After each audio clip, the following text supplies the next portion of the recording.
So Okay. we find Hold on. ourselves in the we find ourselves in the middle of the night with Rufus waking up and realizing that he still has a job to do. So sneakily, he gets out of his bunk and begins to hop around towards Lyron's belongings, realizing that he hasn't actually checked to see with his task of making sure that Lyron is not creating more problems with more undead creations. So after sneaking in, he finds Lyron's bag, pops it open, finds a black and gold book, and he begins to read.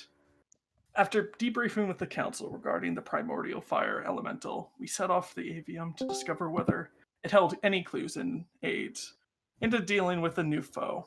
Additionally, I've decided not to take the road there, as I am beginning to suspect that one or more members of our party may be allergic to roads. Curiously enough, however, Ian has always not wanted the scariest thing in the forest this time around, as a forest prowler ambushed and nearly killed Roko. On the plus side, I got a chance to test out my new spells. Arriving from the avian, we were greeted by the dean, who was informed of our arrival. After a short after a short discussion and established some of the ground rules, we were able to freely roam the facility. On the first day, we decided to split up and the rest of the party, attempting to discover any information we can about the elemental. Well, I would be held back and attempt to create some potions of fire resistance to counter the attacks.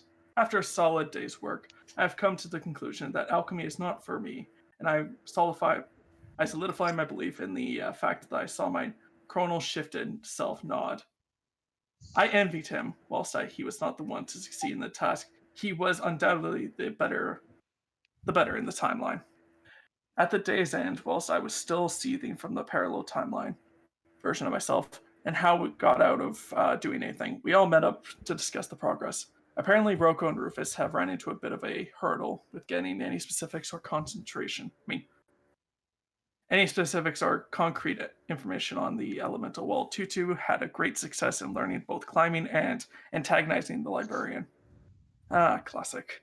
I have a little doubts that both skills will prove to be highly effective in the trials ahead. I don't know what Ian did, but considering that at this very moment he is trying to balance a rubber ducky on the head of the Trent Guardian assigned to me, I choose to believe that he is highly productive and full of profound insights. Hey, that was what he's doing all day. Jesus Christ. Okay. That's just Rufus just kind of just rubs his eyes as he's reading this. Fuck it. I mean, I wasn't doing much better, to be honest. Anyway, day 2. At our stay of the college was chaotic at first, attempting to use the better part of the day, helping the alchemist complete potions. He informed me that now that the brewing will take 5 days to complete, quite frankly, I'm flabbergasted with the reminder of the day. I decided to copy down some of the shield spell. On the Sorry if it's a bit of a stumbling. It's kind of hard to read because it's I know. sorry. No, it's you did a really good job on this, by the way. It's a really good job. Well done. On the other hand, the rest of the party kept on running into the same roadblock and started to suspect that somebody had purposely pilfered in the specific information of the grove. The greatest information The greatest boon for the day has been a discovery of the counterpart to the fire elemental in a shard that said entity sealed away, calling it the Borealis. Tutu and Rufus, on the other hand, decided to interrogate the last person who had taken out of the pilfered books. On the third day of our stay was uh, largely rested. We attempted to find anything on the Borealis, be its location, nature, history, or even its purpose, but unsuccessful. This failure solidified my theory that someone has been editing historical documents on this second Scorched Grove. The 2 successes did not increase with Ian's duck memorabilia, with the addition of a book pertaining to the ducks. Man, I really want to see that. I kind of want to see Ian now just reading a book. Oh well. During Tutu's acquisition of homework, the accounts of the incident was rather sparse on details, but apparently Tutu went to the target from the previous day and sat in lecture, forgot what she was there for, and got issued homework at a very confused professor. Is that it? Yep. All right. And that's pretty much where Rufus kind of closes his book and realizes, yep, he's not making any necromantic things as far as I'm aware. Although this isn't his spell book. And better not risk it. I'll check tomorrow. And he stuffs the book back in his pack and runs back into his bed, pretending to fall asleep again until morning.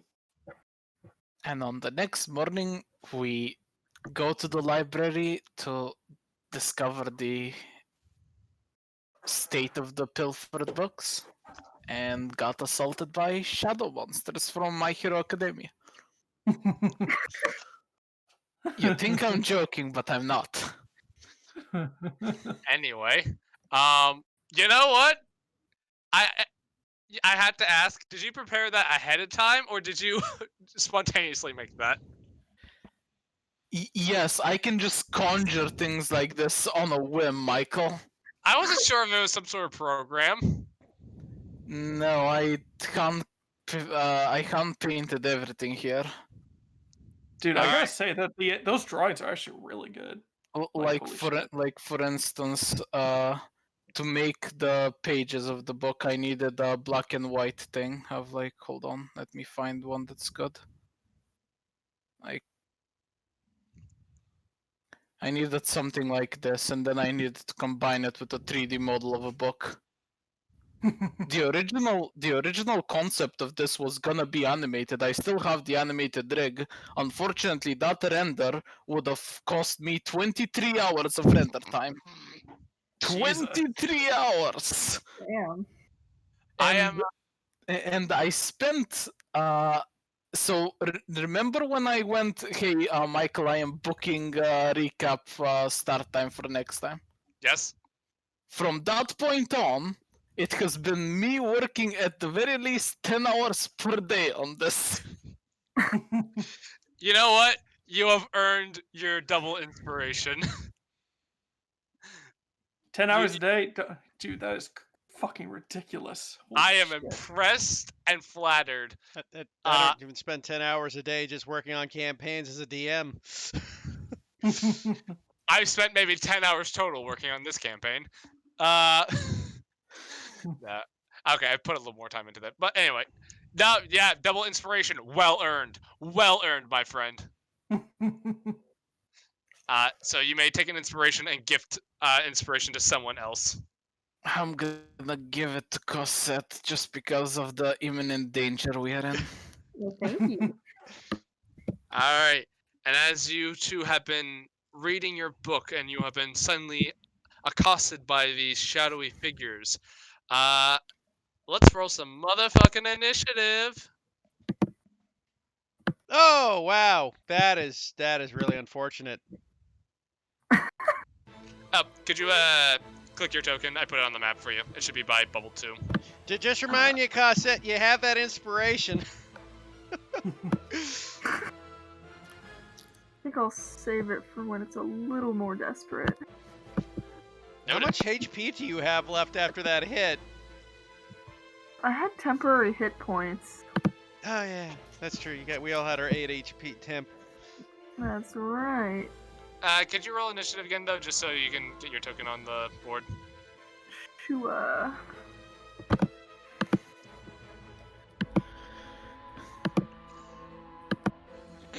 Well, it's not much better, but... You know, if you roll another 15 times, you'll get a good one. Inspiration, well saved. So, the first shadow, Kasa, your shadow, this sort of sharp, owly figure, kind of looming there, goes once more to reach for you. But misses terribly with a natural 1. It is your shadow. As it just and you just like very kind of like lazily just glance, like just slide to the side as it just kind of goes. Oh. Lyran, your shadow, on the other hand, does a 12 hit. Yes. Are you gonna All right. shield that one with your new spell? Yes. Alright, you used your reaction. What does that bump your AC up to? Just out of curiosity. Never mind. I don't have it prepared. God. Never mind. I appreciate the honesty. As you take 6 points of necrotic damage, and your strength score is reduced by 3. By the way, how much was it reduced the first time around? I think it was 2. like 2. So you got like what, 3 Yeah. strength left? Are you encumbered? Hold on. You've lost 5 total. I 2, don't know what 3, your starting 5, strength yep, was. I have 4 strength, baby. That thing hits you again, it could auto kill you permanently. I am aware. Alright, And no, Lyran. I am not. I am not encumbered because I am traveling very light. He can't Lyran. even pick up the book he's Okay. carrying. Hmm.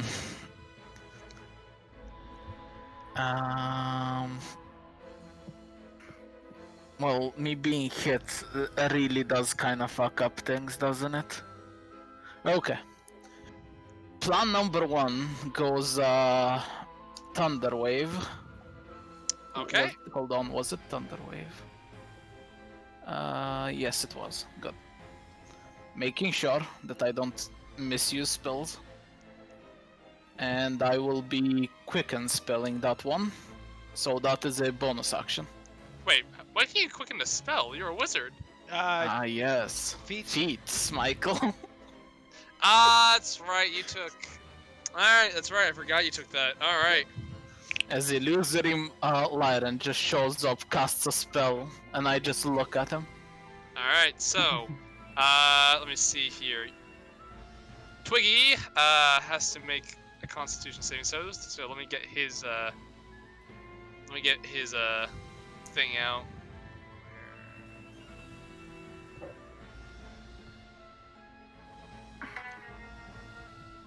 Sorry. No, You're good. Twiggy was behind the shadows. He's close enough to Lyran, so, but yeah, we'll say he's behind the shadows. But Yeah. give me a moment. Useless Twiggy. He's not built for combat. But he takes the blow in strides! As he rolled a 19 for his con save. I hate to destroy Twiggy, but wouldn't Twiggy have disadvantage being a construct on Thunderwave? Link the spell? I don't think he does. Hold on. Thunder Wave, Thunder Wave.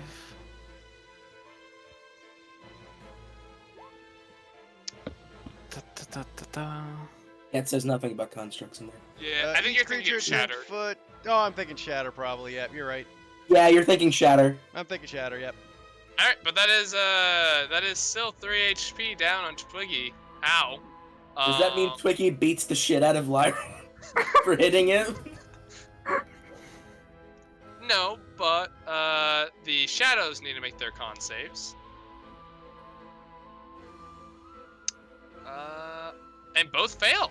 So they are pushed 15 feet back from you as they are just blown away from you. And now that that has done, I would like to take my action and move as fucking far away as humanly possible. Alright, Does that you just Thunderwave start... not affect me then? Oh, you are close enough, yeah, so roll me a con save as well. It is a cube, Michael. I mean, it's a facing towards him. There's no way he would hit all 3 of them. Unless they're like, because it's a cube, right? You face it in front of you. So if they're standing next to each other, he shouldn't hit Cosette. Yeah, you're right.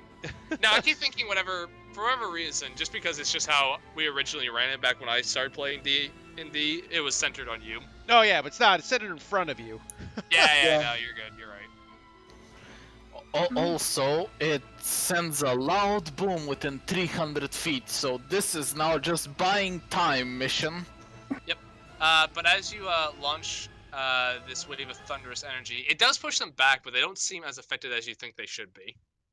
Oh, no, they were affected plenty. I just wanted them off me so that I could run away. Alright, so Lyron, you start boom, boom, boom, boom, boom, boom, boom, just running down the hallway. Are you heading to anywhere in particular, or are you just focused on just escaping? I am focused on. So we're. Where are we in terms of like this, like picture here of the tree?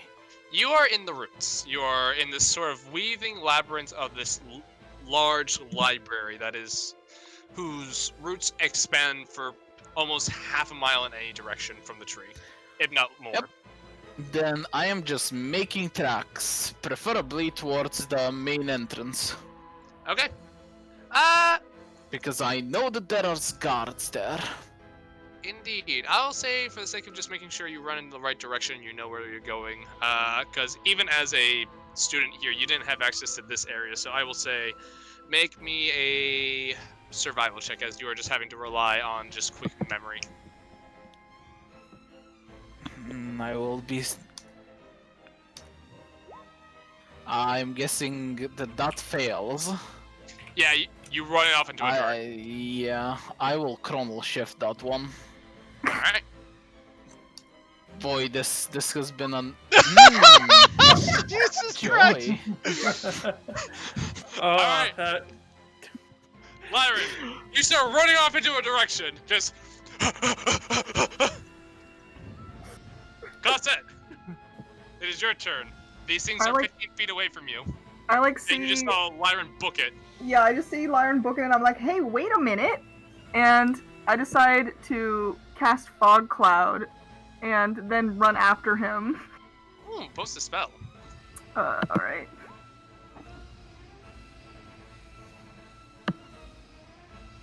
So, I am booking it after Lyron at this point. Okay. Alright. So, easy enough for you with the ability to dash as a bonus action. Yeah, you're able to just... And Lyron, Cossack catches up to you. As, yeah, you guys aren't able to see what happens next. Alright. So do you actually know where we're going?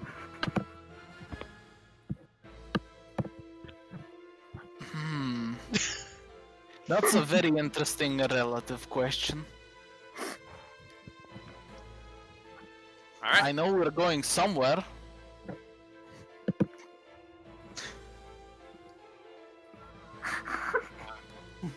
Alrighty then. Shadows are up.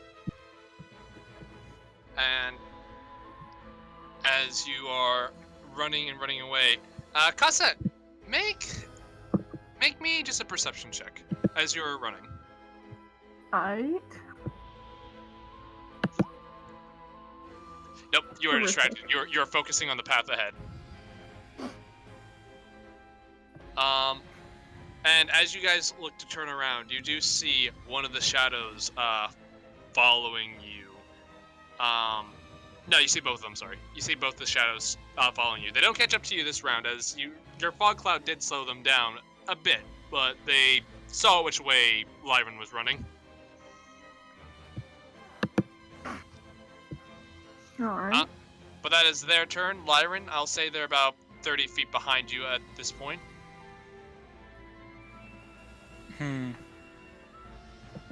Well, let's make that 60 feet with my full movement. Alright. And,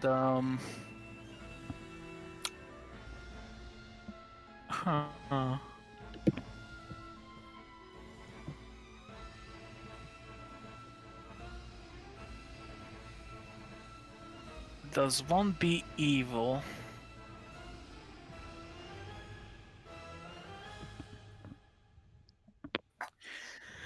God, playing a wizard in tense situations is fun.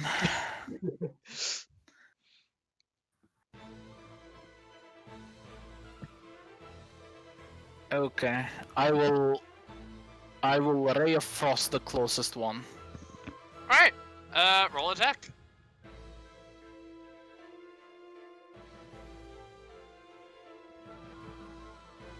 That will certainly hit. 7 points of cold damage. All right. So, one of the shadows goes after you, Lyran, and you are able to whip around and unleash this cold ray of energy. It doesn't seem as bothered as it should, but it is slowing the creature down. Joy. That's my turn. Alright. Cassette. Alright, I'm gonna pull out my short bow and fire an arrow at, I guess, the closest one as well. Are you gonna try to duck behind something for your advantage strike first? Is there anything to duck behind? Aren't we just in a hallway? Yeah, you're kind of just been running down this long, twisting hallway. There's not too much cover in this room. Alright, yeah, so I'm just gonna fire at it. Go for it. 17 definitely hits. Damn, you guys have consistently rolled 7. However, again, your strikes seem to have a harder time finding purchase, but you are seeing the shadows start to fade. That's good, and then I'm going to use the rest of my action to run after Lyran, but I think I'm gonna keep pace with him. Yeah, you can easily outpace him, but yeah, you keep pace. And as you guys continue running, Lyran, you lead yourself and Cassette back into the same room you were just in. Oh, terrific. Does that mean they run into their own fog cloud? Yes. Yes. Yep. So you two, more or less, you're like, Lyran's like, huh, that looks like a different area. All right, let's go. And then as soon as you step into the fog cloud, you're like, Cassette's like, oh, balls. It's fine. This might be a fog cloud cast by a completely different person. The areas and those books that are dropped right there from my Thunderwave might be a completely separate incident as well. Yes, and as you are in a heavily obscured area, you do get some bonuses.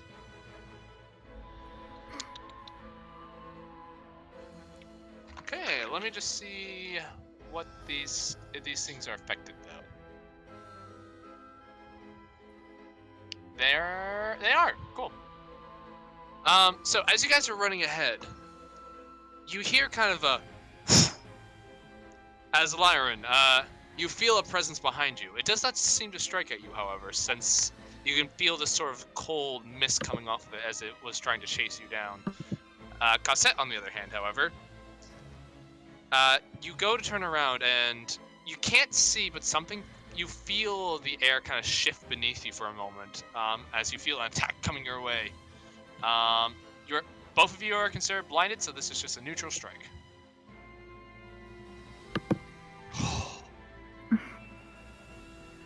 Natural 20. Use your inspiration, Cassette. Yeah, can I do that now? Yeah, if you want, you can force it to reroll. Sure. Alright. I'm assuming you're going to want to take the lower of the 2 rolls. Yes. Alright.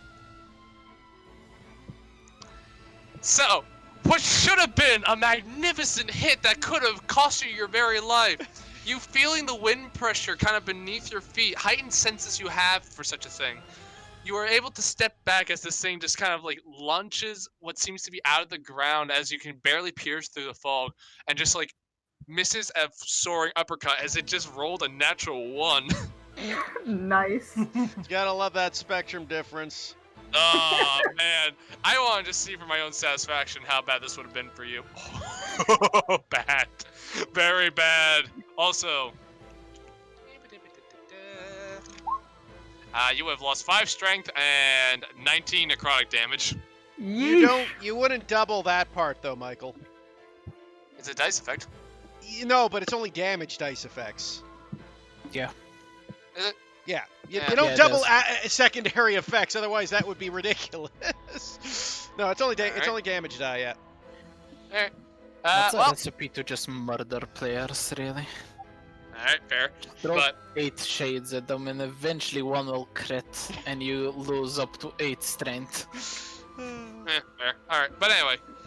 That's the Shadow's turns, as Lyron's had to spend its entire action catching up to him, while Cossette, you gracefully dodged out of the way. I was 60 feet away from it. It has -10. Yeah, I know. It used its action to get to you. Trust me, it has a thing. They're faster Fair than you, enough. obviously. Great Saj. Lyron! I mean,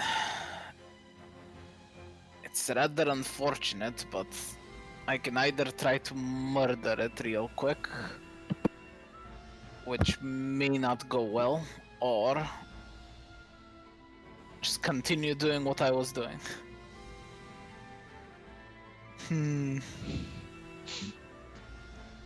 Second verse, same as the Gambles. first.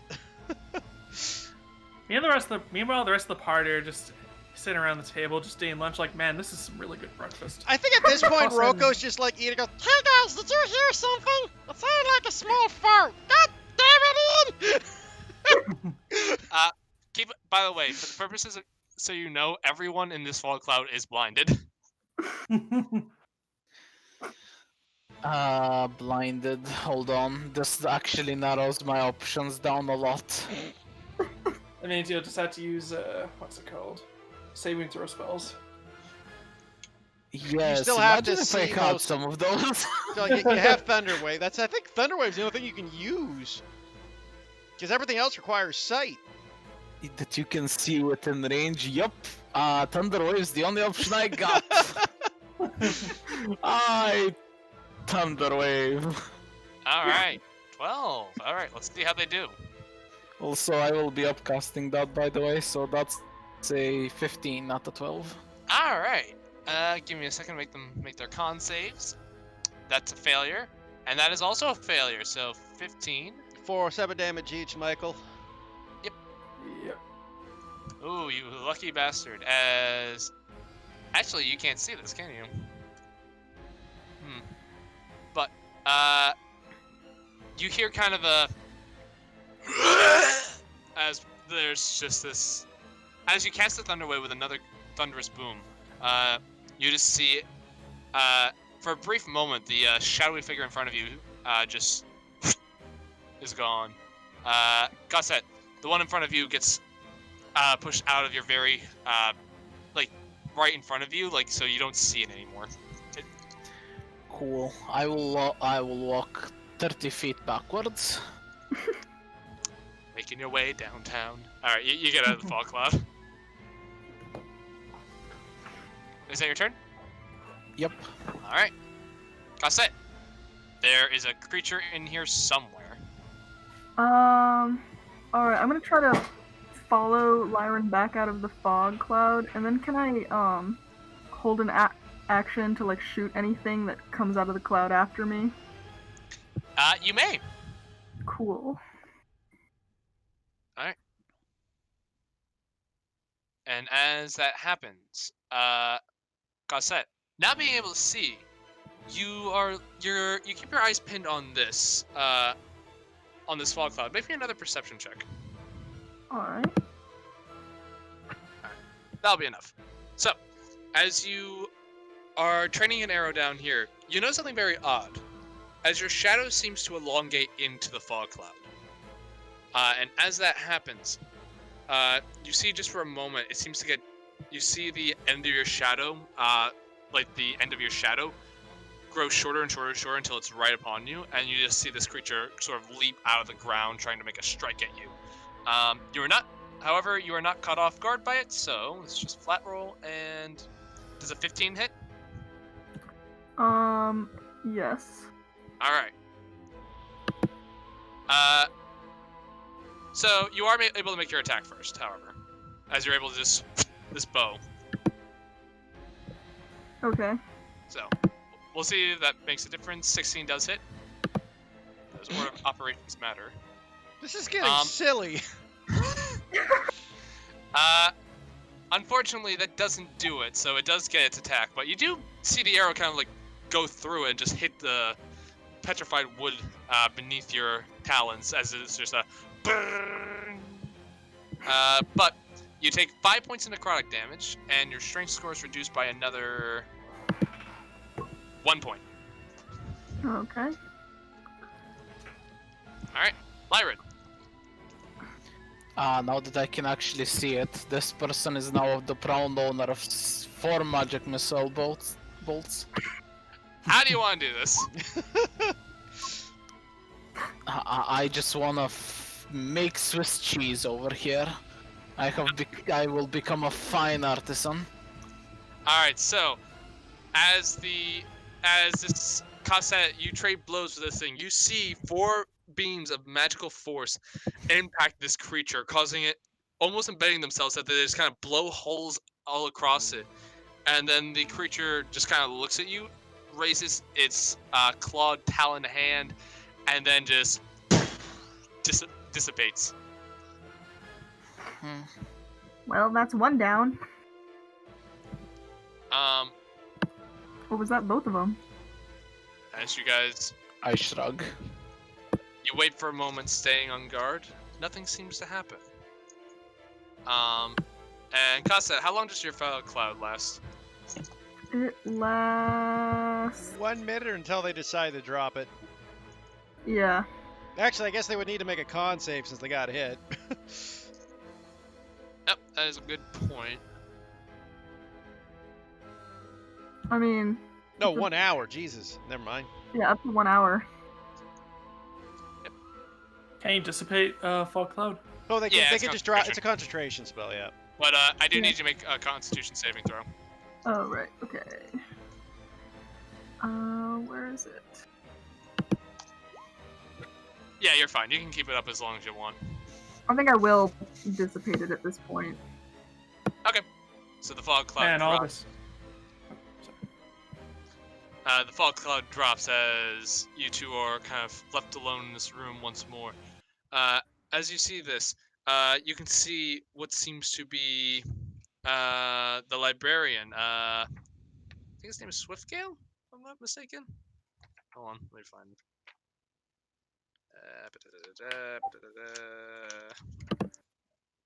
Where the fuck is it? Yep. As the librarian, Swiftgale, comes in and says, "What happened in here? Oh, goodness!" As he just kind of sees this mess in the room. What did you two do? It's not our fault, librarian. We seem to have been attacked. By what? What are you talking about? Well, by our own shadows, it seems like. Shadows? Lyron, Kinda- you're a wizard. Have you ever seen something like this? That's a good point, DM. Have I? Make an Arcana check. Let's fail, boys. Never mind. Yeah, you are very familiar, as shadows tend to be. They're typically considered undead in nature. They are a dark manifestation of one's own shadow, given sort of animated life via dark energies and magic. This is very unusual for them to just appear. It's kind of odd,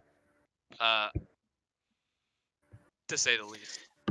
I relay that whilst walking to where I assume the rest of the party is. As you start walking out, the Swiftgale looks at you and says, "I mean, it's horrible, but as you hear like armored footsteps heading your way, as Lyran, you see 2 members of the Perch Guard start approaching the hallway that you were starting to walk towards. Spears drawn and pointed at you. It says, "Oh!" I hope. Hello there, officers. All right. You're the one who has that twig observer on you, right? I nod, You're gonna need to come with us. and I do so. All right, and as you do, you Hold see. on, right Go on, Cossack. hold on, right a moment here. He wasn't committing any crimes this time. I Keywords raise an in that eyebrow. sentence. This time. Oh god.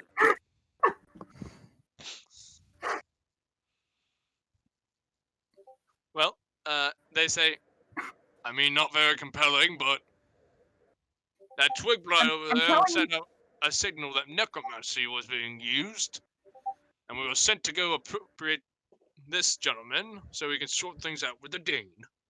It was being used against us, not by us. Do you have any proof of that? I like turn and look at the librarian, kind of I hoping. do, and I am perfectly capable of fixing this with the dean. I mean, wouldn't the pair of you also basically be like withered, like damn near withered corpses after losing like 7 strength They each? would look a lot more like. I am near death at the moment.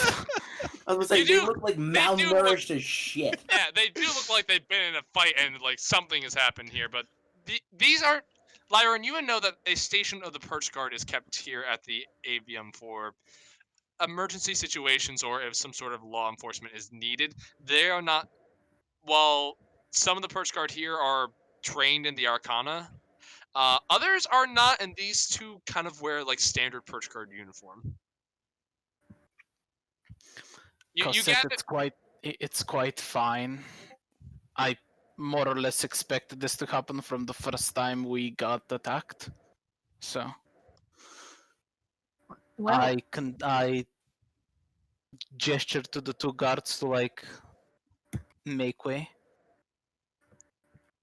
Alright, come with us. No funny moves. As they kind of get into a more relaxed position, seeing as you're cooperating. So they're not pointing their spears at you, but they are kind of flanking you on the other side.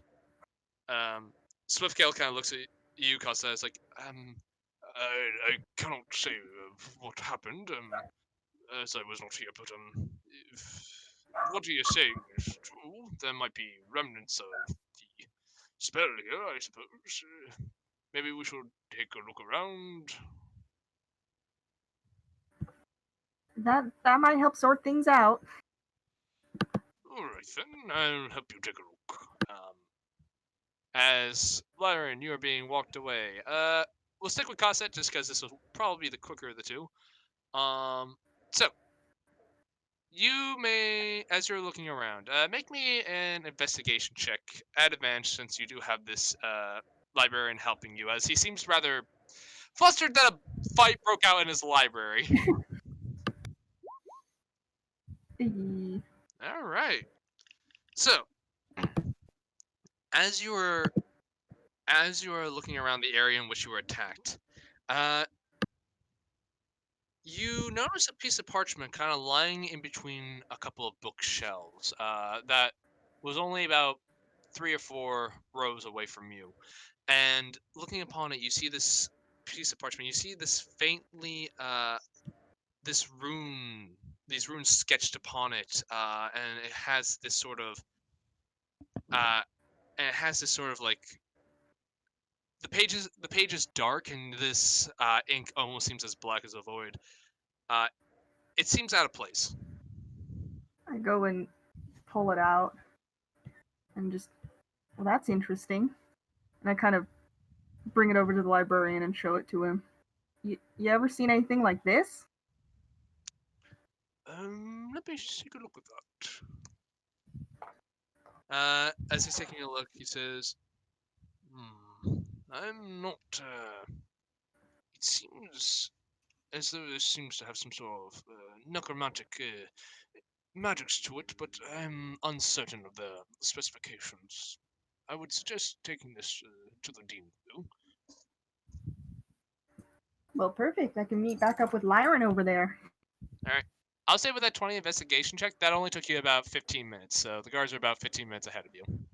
Alright, I'm gonna go try to track them down.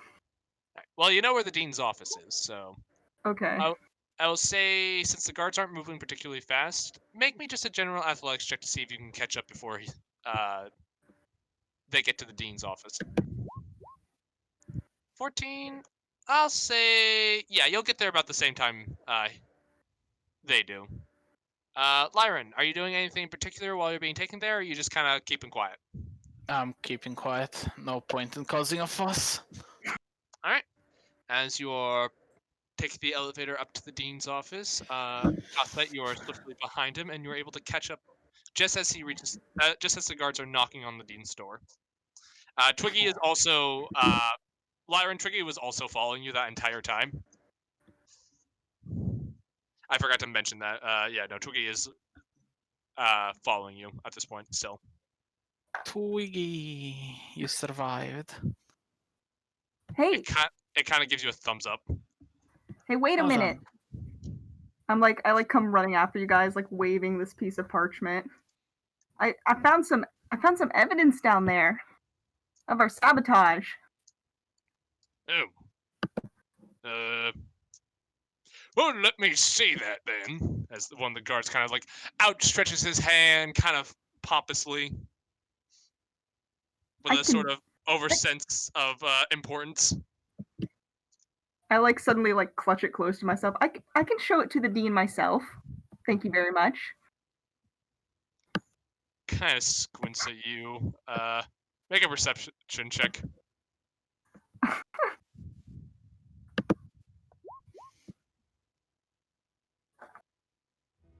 Yeah, you're able to just hear him murmur under his breath. Just kind of scoffs and knocks on the door as the dean opens it and goes, "Oh, hello. Good to see you all. Oh, yes, right, Lyran. Necromancy. Yes. Come into my office, please." Right. A moment. I summon my familiar. I command it to go to Roko, and I let it fly off. And then I enter the office. You command it to have it go to Roko. It can't talk. Yeah, I know, but like a very distressed familiar will most likely get Roko's attention. Fair And 2 people are missing from the party, so you know, I assume that Roko has basic like addition skills of like, Well, have your familiar just make me a survival check to see if you can find Roko in a timely manner. This is a large place. Those are wisdom based, right? Yep. Duly noted. So, as you two are brought into the office, the dean kind of makes a gesture for the guards to stay at the door, and they close the door as you guys are now alone in the office. So it's just the dean, Lyran, Cosette, and Twiggy. As the dean sits behind his chair and desk and goes, "So, Lyran, want to explain why Twiggy here sent me a signal that a little bit of necromancy was going off in your general vicinity? I really hope you have a good explanation for this, but, you know, if worse comes worse, Oh, I Someone's have both the next... Oh, please go on, Cosette. Someone's out to get us, Dean, and I like show him the parchment. Just like wave it in his face. Hold on. As he kind of like takes it from you. He starts reading it.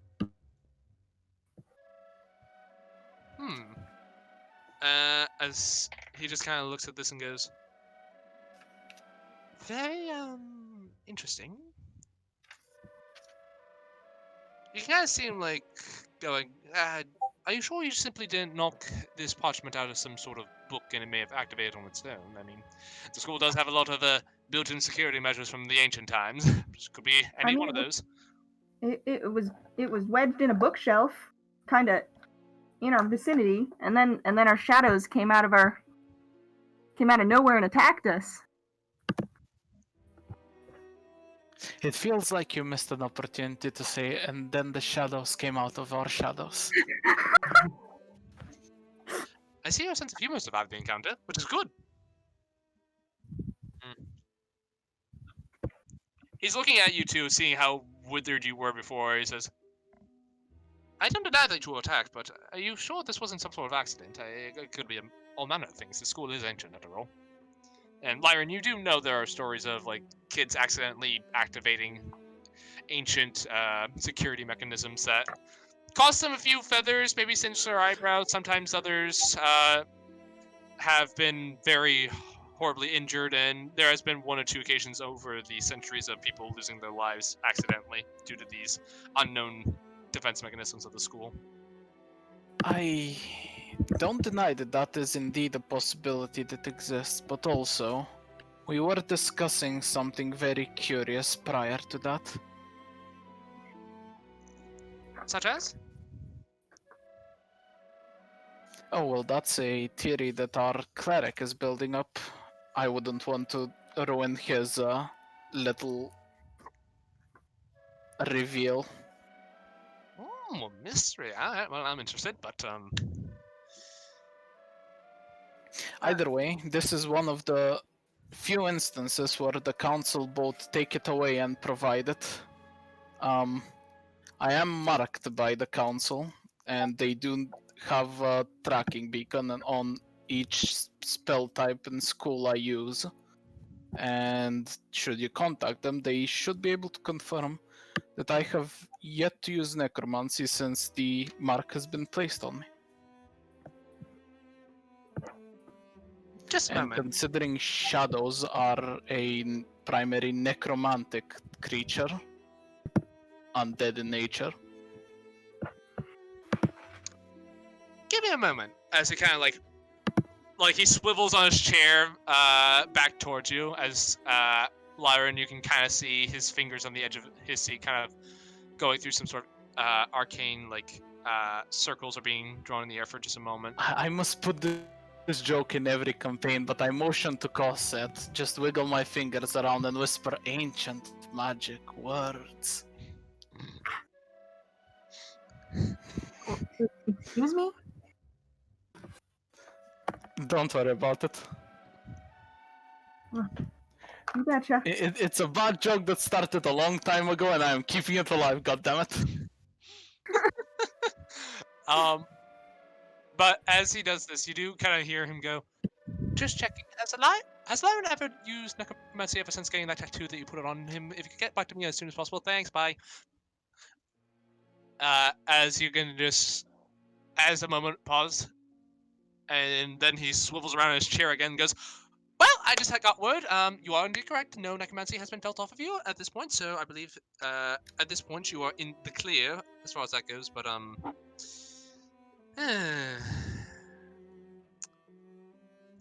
shit. All right. Clippy, completely on. As he turns around, he just sees me with a healer's kit, just bandaging up myself.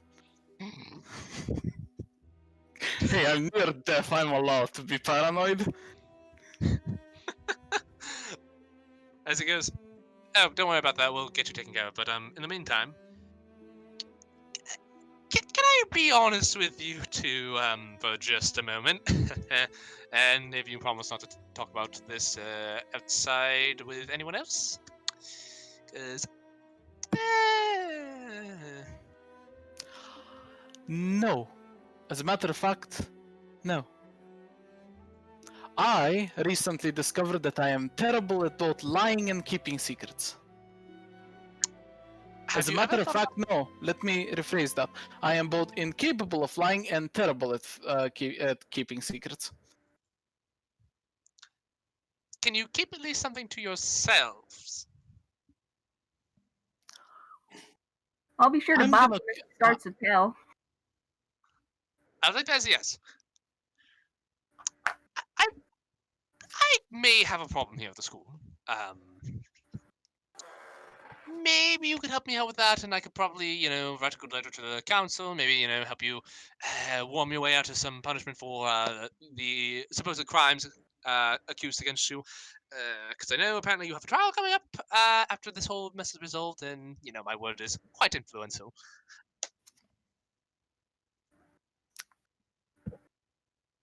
I'm listening.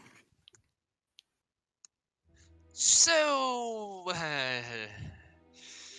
you aren't the first to have had an incident here in the past few weeks. I don't mean to alarm you, but several strange things have been reported on campus.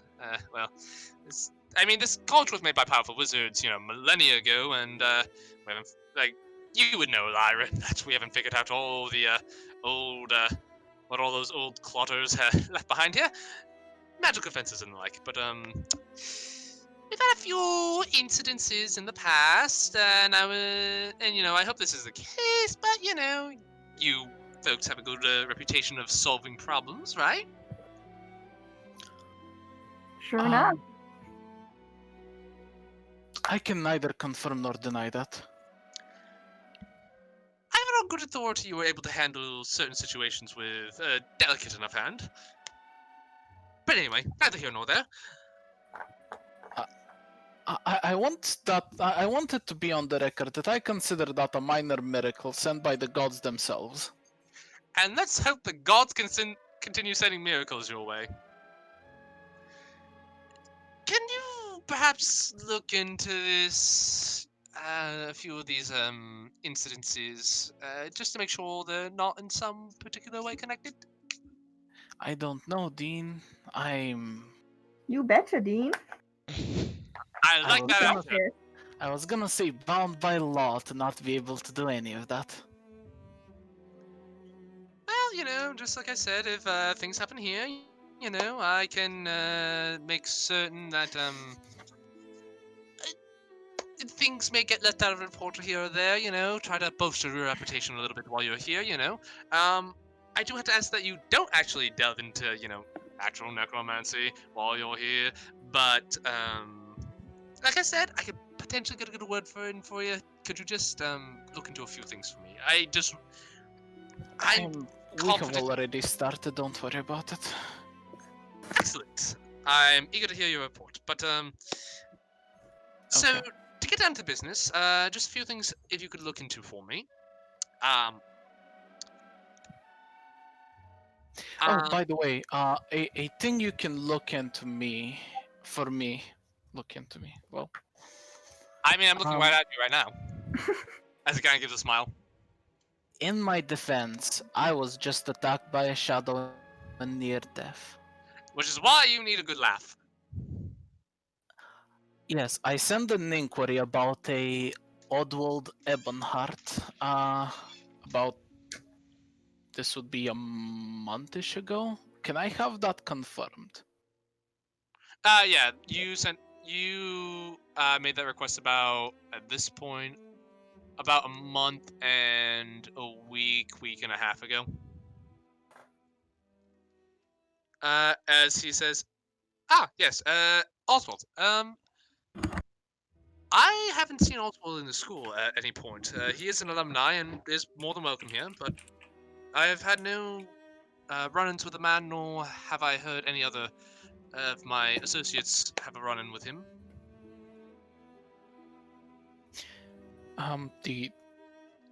His friends seem to believe that he headed here.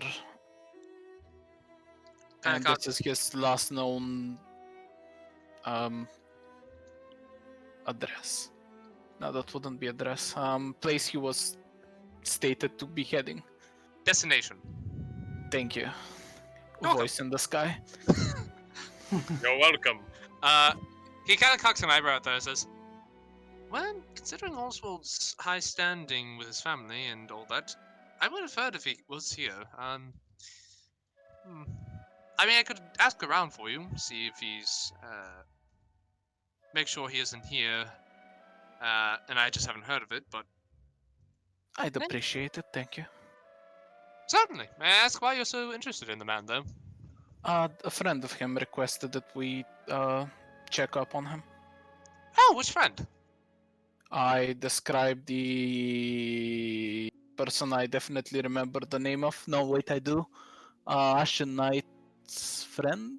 Yeah. The description of COVID stuff.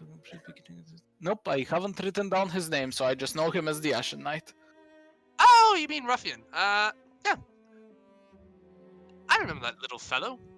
came out here a couple of times with Oswald over the years, but sure, I can definitely take a look around. How'd you meet him, by all people? We met him on a tavern. You know, that makes oddly enough sense. Either way, yes, I can look into this if you look into my little inquiries. I have a few things. If you could just take a quick look around. The first thing is, let me see here. The first thing I need you to look into is this one of our students, a Jurabine by Figgins. Ooh, tough name to say fast. Figgery Figgins is a Jurabine student of ours. He is reported experiencing something unusual and frightening. Some people are thinking he's been faking it, but he seems to be, at least at first, very passionate about seeing something frightening. If you could ask him a bit about that, that would be much appreciated. I also have been getting interesting divination reports from the divination instructor, Corvex Ravne. She has been asking me to look into something for her. If you could see what that is for me, I would be much appreciative. And then let me see here. I've been getting another report from Jill Planter, another student. I haven't had the time to look into it, but she insists that it's important. Something strange going on. I haven't had time to look into it. Would you mind taking care of that for me for the moment? You betcha. Great! Well, if that is all, oh, right, Twiggy, come here. As he kind of like snaps his talons, Twiggy approaches, and he just kind of goes, you got scuffed up, hold on. As he just kind of licks his thumb, and just kind of like, kind of rubs it against Twiggy. As you can see, the damage your Thunderwave did just start to... There you go, good as new. Alright, keep following him. Rules are rules. As Twiggy turns around and just looks at you, Lyran. I go to where I think the party is. Alright, good luck, have fun, and don't die. So I guess Alrighty, it was nice seeing you again. Ah, you as well. Goodbye! Goodbye now. Alright. As you two, beaten and bruised and horribly malnourished now, leave the dean's office. Lyran, your familiar hasn't come back to you. I'll snap it back to out of existence and snap it back into it. It just looks at you. You have failed me. It kind of shrugs. It shrugs. You're still the most useful person here. I bet it. I hit Toroko. Alright. Hey now, I take offense at that.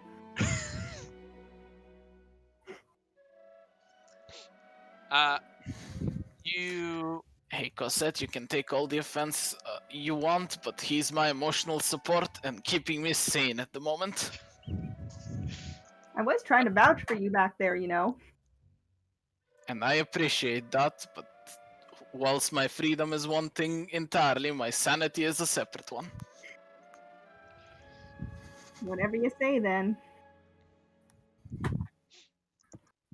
Who's a good boy? As it just kind of like is leaning into the scritchies. Imagine the rest of the party's just like at the lunchroom, and Roko's like, "You will not believe the fucking religious teachers here. They don't know shit." Have you been able to find anybody on Recyclio? I mean, that's my point. Everybody here thinks they're so fucking smart. They haven't even heard of recycling. Don't even have the right number of fucking gods. You know, it kind of makes me question if reality, if the gods are created via belief, or if they are just always have been. Very Kind of interesting like the fact concept. that did the gods create us, or did we create the gods? Yeah, that's Or if the that's something gods I've are always something in questioned. potential, like there's a potential for a god, and like they fit into a belief system that's created. I mean, it's it could go one way or the other. Ian, what do you think? Ian's just in the middle of his book. He's like, oh, what? Agreed. Rufus just turns back to Ian. He knew he was going to get a response out. He wasn't going to get a response like that out of him, but he just kind of wanted to see what Ian's response was going to be. Well, in any case, how do you think the others are doing? I mean, I've been going for a while now. Well, the guards haven't come up to attack us yet, so they must be doing okay. Yeah, I guess that's true.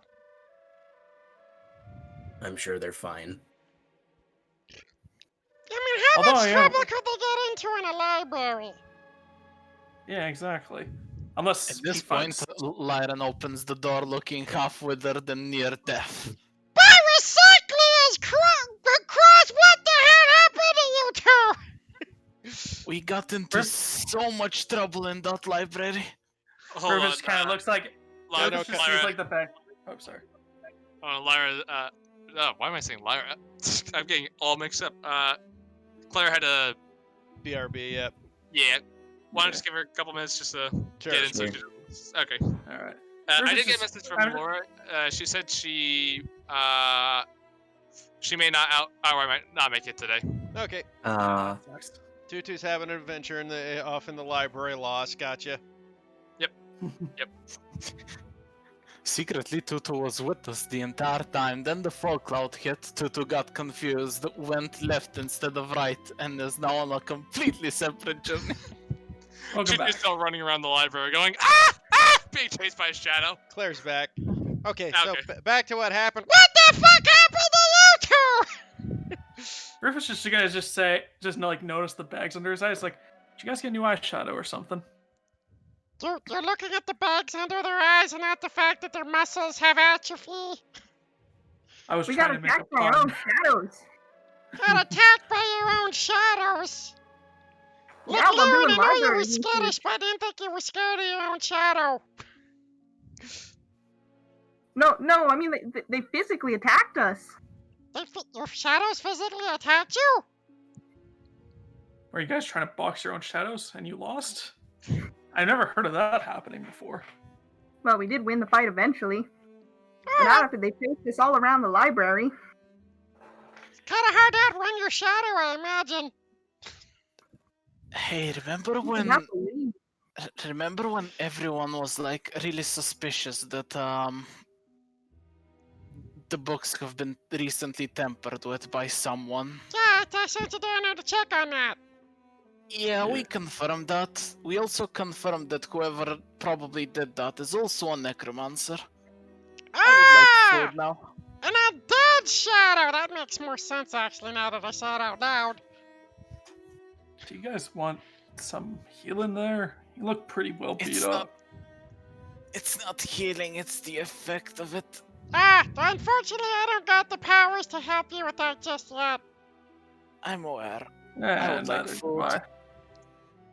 Well, this unless the restoration want to do the trick. Unless you're blinded, deaf, and paralyzed or poisoned. By the way, the Dean also has been ignoring that problem, and we are now gonna be the people who to fix it. Wait a minute. What problem? Oh, slow down there. Well, the necromancer problem, I'm guessing. Like, if I put 2 and 2 together. Wait a minute, so he's sending a necromancer to take care of a necromancer? Let's not think about the logistics here. He's a Fighting real fire fight. very worried. right there. Yeah, I was about to say, real fight the fire with fire sort of person. I am kind of Yeah, worried that we're so- gonna find a book of his and. Okay, so, unfortunately, Tutu apparently has wandered off into the ether again. Which is unfortunate since they were the ones shouting at a necromancer earlier. Anybody catch what that was about? Really ought to put a leash on that mouse.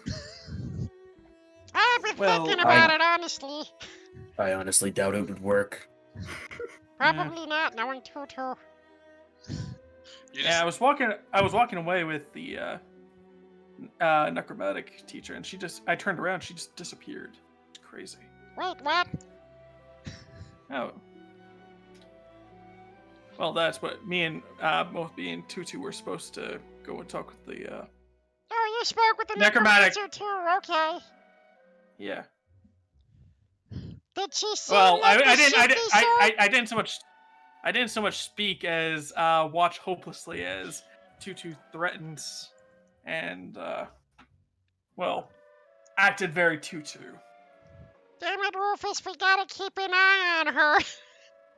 I know, but I was too scared to do anything. I was worried she was going to decapitate me where I sat. I Damn don't it, Rufus, blame you you at all. can't even reach your neck. I know, but she'll find a way. Don't Those legs are strong. wait. Don't Yeah. gerbeans have like a super high vertical jump? Yeah. She could only totally had- reach his neck without even trying. I mean, I am considered a small creature, so how much height difference is there between a gerbine and a Hedge? hedge? Maybe at most, in extreme disparity, about a foot. Yeah. I mean, yeah. Rogo, she could reach my neck if she tried. Fair Yeah, enough. exactly. Well, in any case, I That's guess... Sorry. In any first. case, so, did she seem like the sort that would have sent deadly killer shadows and vengeance?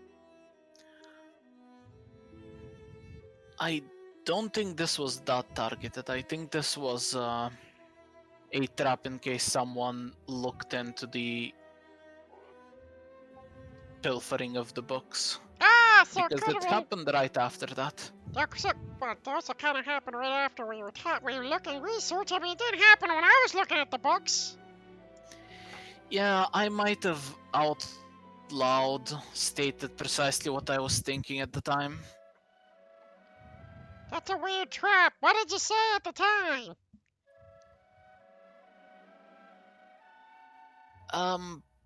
My poor life decisions aside, Okay. so So we the have dean to hunt has down a necromancer. yes.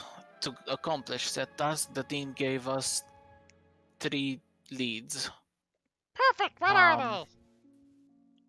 Figure Figgins, who is apparently a student, is experiencing something unusual and seems frightened by it. The divination instructor Corvax Revenier wants the dean to look into something, and Jill Planter insists on something. Jill Planter insists that something important is up and wants to speak to the dean as soon as possible. And or someone of equal competence, I'm guessing. So we've got 3 leads, and 2 of them. One person's terrified. One person wants to speak to the dean, and the other one's just got issues with, like, thinking something's up. Yes. Okay. Well, we could split up and sort this out that way, I suppose. I feel like that's If we are- probably a bad idea. Agreed. If we're dealing with the necromancer, it might be best for the entire party to be put together. We don't want another Cosset Lyran situation. We're not calling it the Cosset Lyran situation. Then what do you call it? We are calling it the Cosset Lyran situation. I will get access to the sleep spell and make you all unconscious and then shave you. I'd Uh, like have to see quills, you not fucking fur. try. Okay, one, I have quails, not fur. So that might be a few razors. You need hedge trimmers. okay, besides Hey, see what I that, did there? Mike, I'll take negative inspiration. I don't care what you use it for. Lyran, I don't know what, apart from Lyran's little issue with the naming conventions, maybe we should discuss who to go to first then. Should we talk to the scared guy first, or see what the guy wants about with the dean, or should we go see the, teacher first? No, luckily I always bring my D3. I read a mystery novel once, and usually the person who really wants to speak to the dean, namely Jill Planter, usually is the first body ever found. So we should go to Jill Planter immediately to make sure she's not dead? Preferably, yes. Does anybody know where she Alright. is? Not a clue. You couldn't have asked that when you were at the dean's. There's got to be some kind of directory around here. I can, Unless their directory is specifically saying Jill Planter's place, I don't think we're gonna have much luck. Is there a I mean, Go. This would be dorm based because like there isn't a town around the AVM, so we could just check that. Sure, go check the dorms. Do they separate them by gender here? Yes. Off to the girls' dorm! Oh, this is gonna go swimmingly. I'm getting a Animal house all the way, fellas! All right. You go and you look for a Jill Plantna. Let me see here.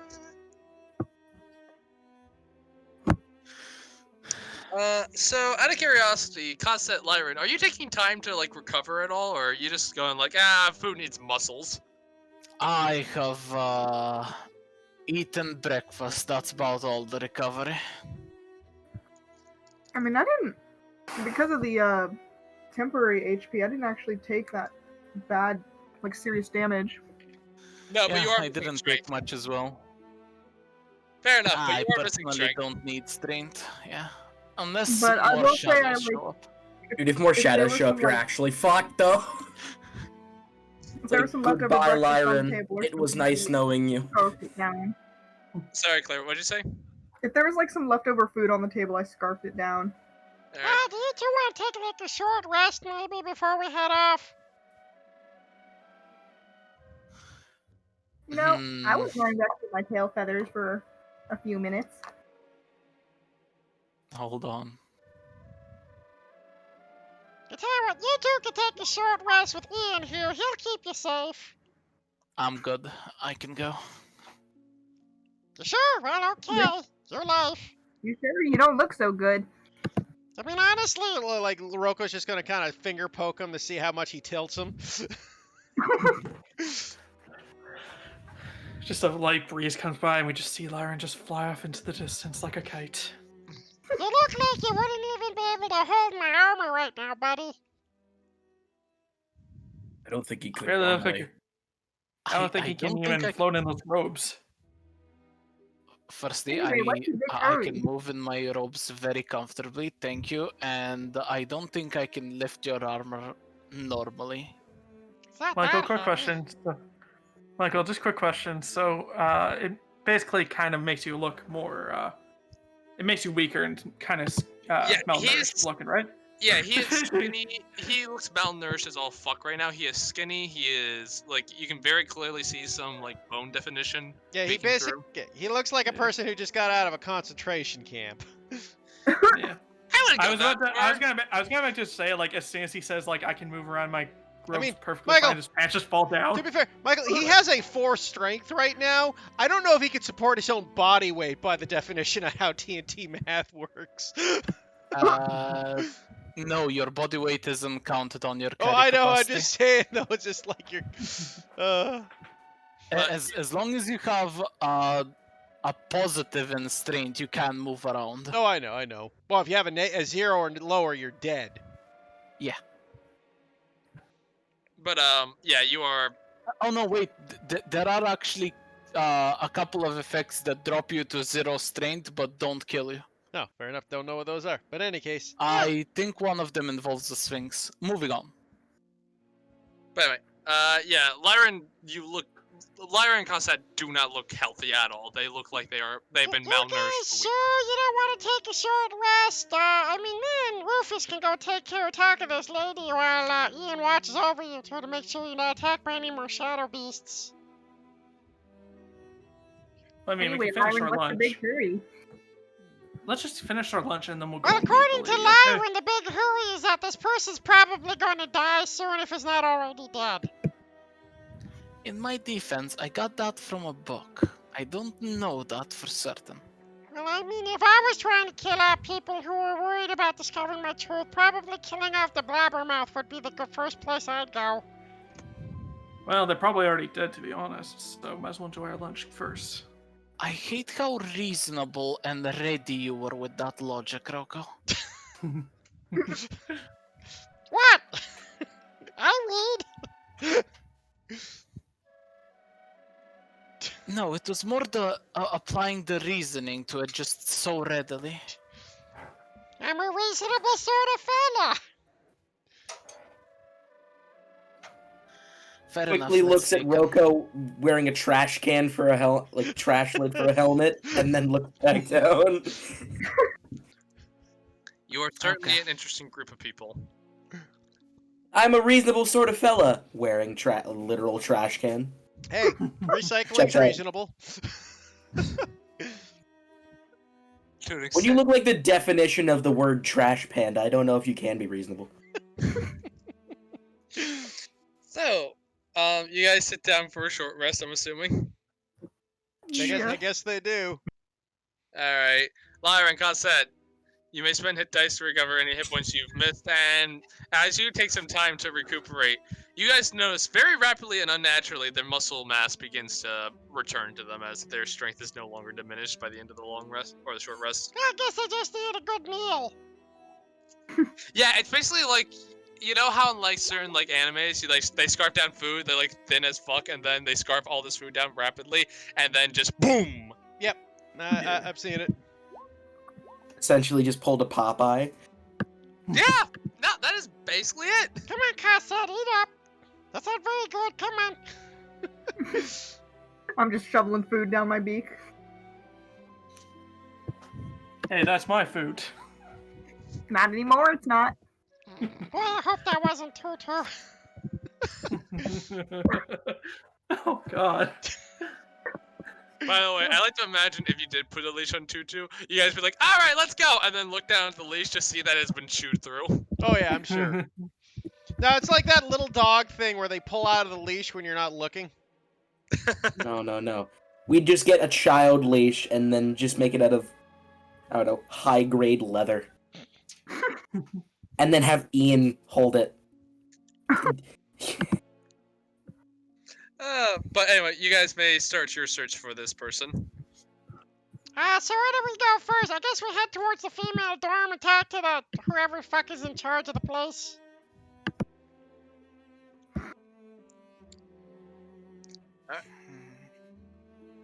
Come on, Ian. Come on, Lyron. You've been here before. Where's the dorms? I point out the dorms. Alright.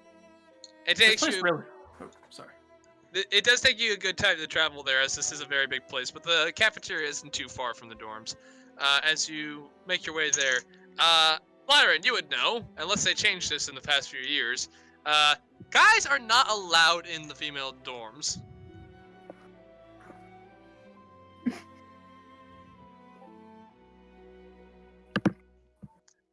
I mean, we will not be going in, like, Michael. Yes? I don't know what uni you live in, but in either one of mine, when you actually enter a dorm, there is essentially a person, not a guard per se, but like a registry. Yeah.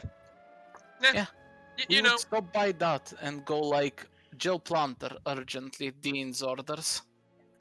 okay, that's more reasonable. I wasn't sure what you were gonna do. I just wanted to make sure. It's not like we're gonna go start kicking in the doors of different girls' rooms. Like, Jesus, Michael. I can never tell with your party. Did I you need- just we all- assume my gender? As Rocco just walks in.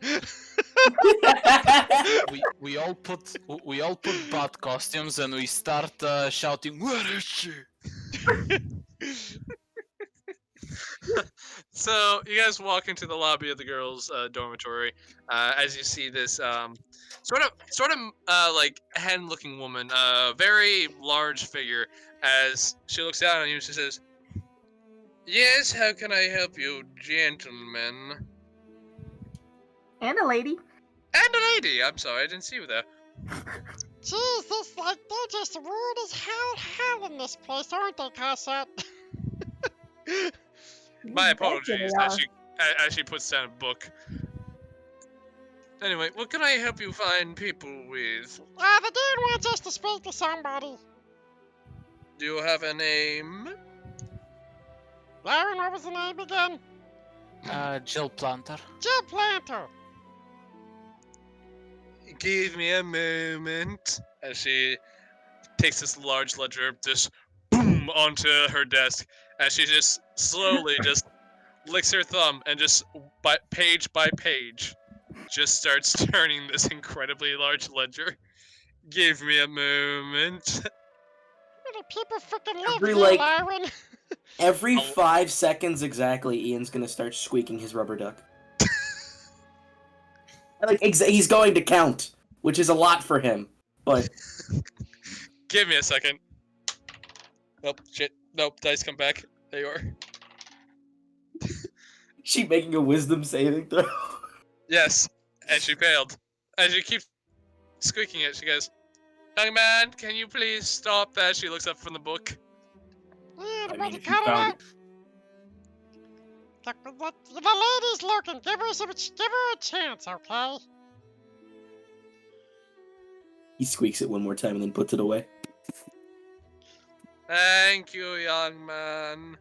As she, again, licks her thumb and just starts paging and leafing through the ledger one page at a time. You know, you could skip in the alphabetical order. I am going in alphabetical order, young man. Well, shouldn't you be more near the N for planter? Yes? Then why are you still in the A's? Patience, young man, patience. Well, she says young man, but Ian's like 30. You guys are here a while. You know what? Fuck that. Roko's gonna look at her, go, You know what? I suggest you hurry the fuck up.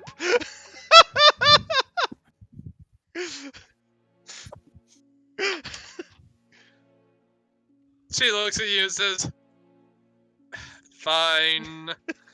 As she just like goes to the opposite end of the book and starts and just kind of like flips through it kind of quickly. She takes another about 5 minutes, and until eventually she says, "Ah, yes, dear Planter. So she is scheduled to return to her dorms at the end of the day. However, she is about to be finished with her potions class, to which she has then also scheduled time for a private study room in the library." Okay, off to the library, guys. Thank you very much. You're welcome. Do come back if you need anything else. Oh, probably will. I didn't know they fucking hired sloths here. Roko says as he's walking past. Ian then takes out his rubber duck and begins squeaking as they walk through the halls. A sort of stress relief for you, Ian, as you are now able to just go. Oh wait, actually, you know what? I can do this. Give me 1 second to find. Ah, yes, a rubber duck is always within reach. Yes, precisely. Like, if you want, I can go grab one of my dog's squeaky toys and do that. Nah, you're good. Okay, guys. So we gotta find her at the library. Yep, you guys go to the library that was mentioned. There are several, but she did mention which one it was. And after all that, it's starting to hit kind of like the early evening. Sun is starting to go down. But you are able to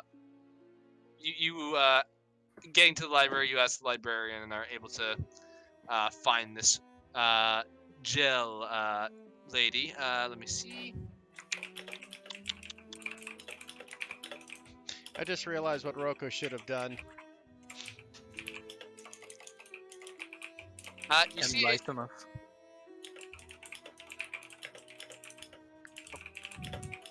If you want to do that first real quick. You already used it on us, Rufus.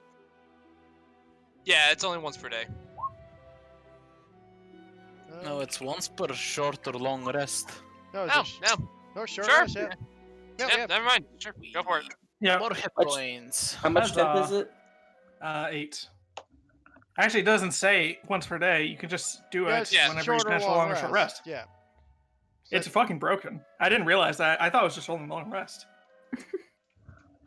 But anyway, you all see the Sierra Luma sitting, kind of like sitting in this like little room off to the side of one of the libraries, so you can see her through the window on the door.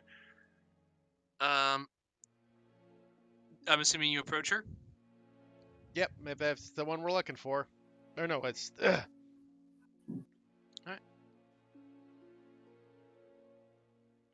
So this as we found that this is the just to be clear, this is the room we're supposed to. This is the room Planter was supposed to have, right?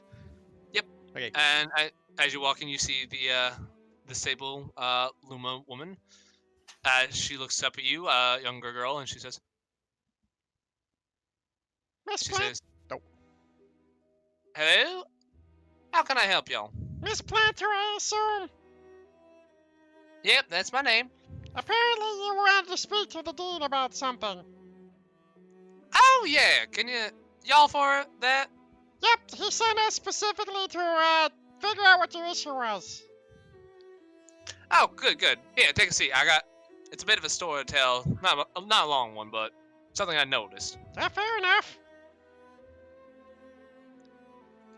So you all enter the room, take seats around this larger table. And oddly enough, she seems to be the only one in here. Most of the time when people take these rooms, they're usually studying with other people, but you can see like 6 books in front of her. She seems to be doing and 6 other pieces of parchment. She seems to be doing a lot at once.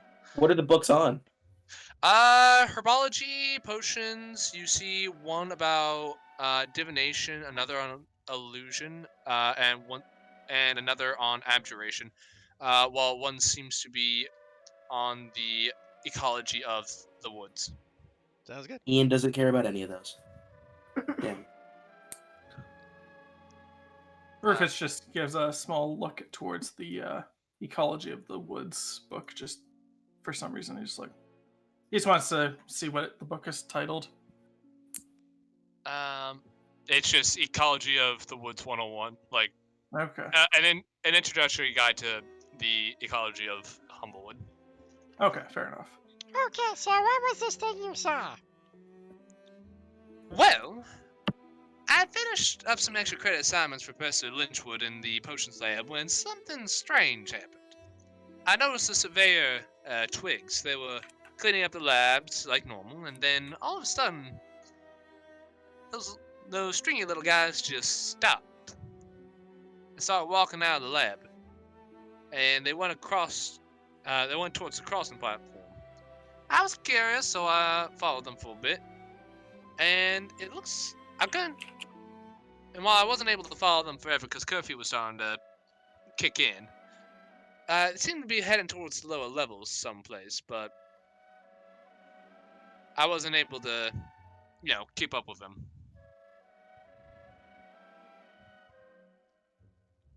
So, you saw something, but weren't able to keep up with them. It's just odd. Those surveyor twigs are supposed to be working on the assignments, 24/7. It's just odd that they would just stop and all head down that way. Where was this exactly? Well, I was in the potionary lab, which is in one of the floating islands over there. She actually kind of like gestures out a window, and you can kind of see like those floating islands pass by. Normally they're only supposed to stay in the designated areas, but I don't know if it's some sort of glitch or something, but something's up with it, and I don't know, a little worried about it. So you saw a bunch of twigs move off into a strange direction near the potion room. Well, it might be good to keep in mind for later, but I mean, honestly, if I was going to set up magical death traps, that's what I'd use. A magical what now? Oh, don't worry about it. Okay. By the way, Anyway. you might not want to be alone by yourself for too long. Is that a threat? No, that's more of a safety advisory board at the moment. Make a persuasion check.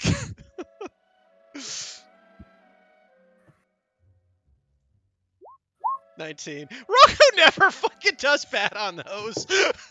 I know it annoys He's such me. a charming fuck.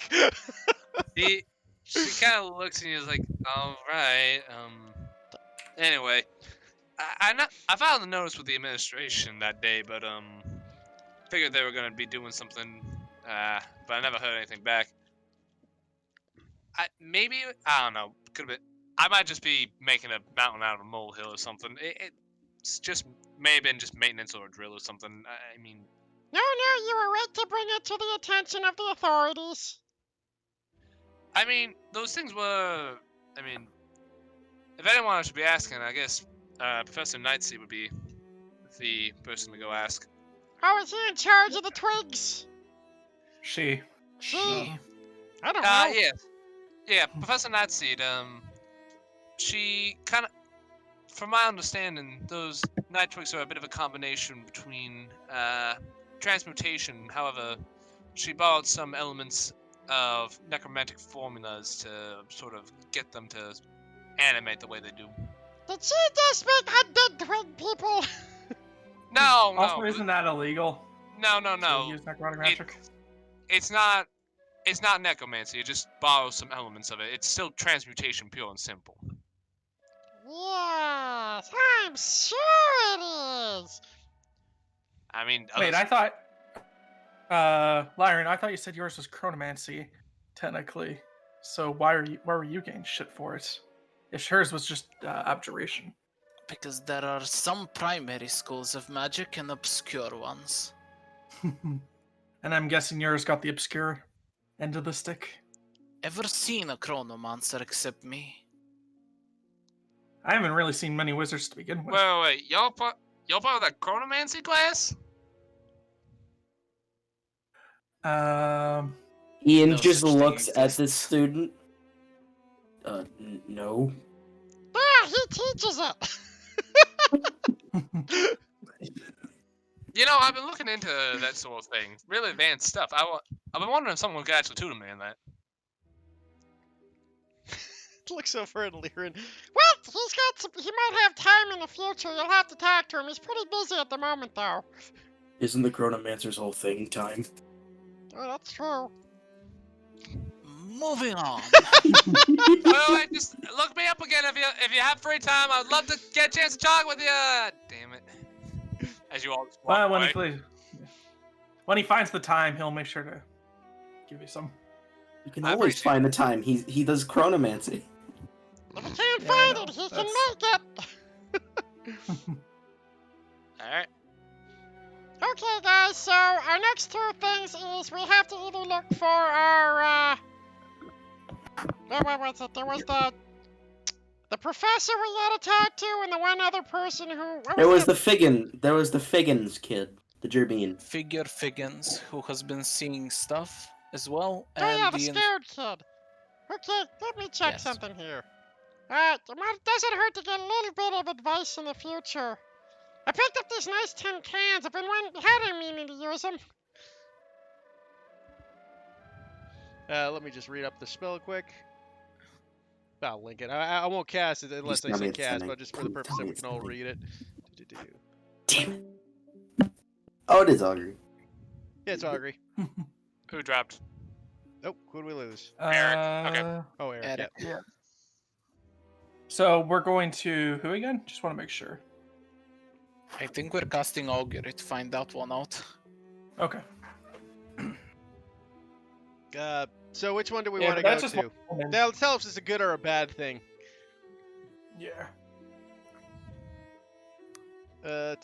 Well, You know, at this point, actually, well, huh? Go for it. I was just gonna actually we'll hold off for it for now. There's probably a better opportunity that's going to occur later that will be useful. You know, I can only do this once a day on second thought. I got a better idea for using it later. Let's go talk to the other two first, quick though. All right. Well, if we're gonna go and talk with the others, perhaps maybe it would be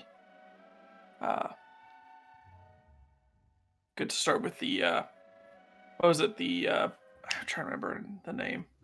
The professor? Figgins The or Figgins. The Professor Figgins. Corvix.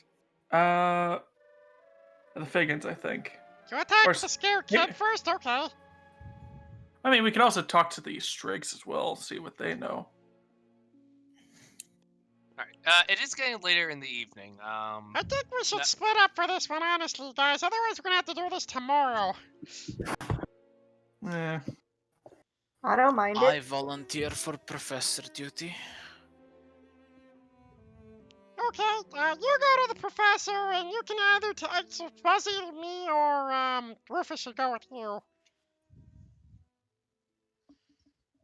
I mean, wherever I'm needed, I can join. I'm just trying to split up the talkers.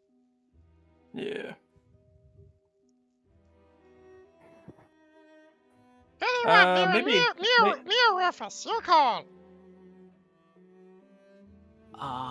Rufus. Okay, Rufus, you Alrighty. head out there. Sending a wizard and a. You know what? You better take Ian too, just to be safe. Yeah, probably. We're both kind of, I'm not really built for combat, I was more for talking, that's important. Yeah. Me and Cassetta go check out the scared kid. As I take the horrifying owl lady to go terrify a child. Alright, just don't, be punching at shadows anytime. Yeah, if a shadow fucks with me, it'll be the last mistake it ever makes. Oh god. Alright. So, what do you, okay, so, just so I'm clear on what you guys are doing, who is going to speak with Fig Piggins? Yeah, that'd be me and Cassette. Alright, going- we'll do you guys first. Okay. So, let me see here. You've been told that Fig Piggins, had made the claim that he had been assaulted had experienced some sort of, something, and hasn't really been leaving his dormitory much, ever since then, and he's been on some sort of medical leave. So following that, you head over to the male's dormitory, which seems not to be as stringent as the female's dormitory in terms of, entry. Never is. No. Kind of unfair, some people would say, but, double standard, but, anyway. You It is two... what it is. I tell It you, is what it the sexism of the place, Cassette. The pure sexism. You think they'd really be along with the times? I have no comment to offer on this. As you two ask around, you do find Figgery Figgum's room. The door seems to be closed. Roku will knock. Hello? Anyone home? As you wait a moment, you're not sure if anyone's in, and then you see the door just ever so slightly crack open with a sort of small squeak. As you can see, a small eye kind of looking at you nervously, and this timid voice squeaks out, "Who are you? What do you want?" Are you? Actually, just before we go starting here, Roko will cast Enhance Ability Charisma on himself for this. Sure, why not? Name's Rocco Turngear, friend.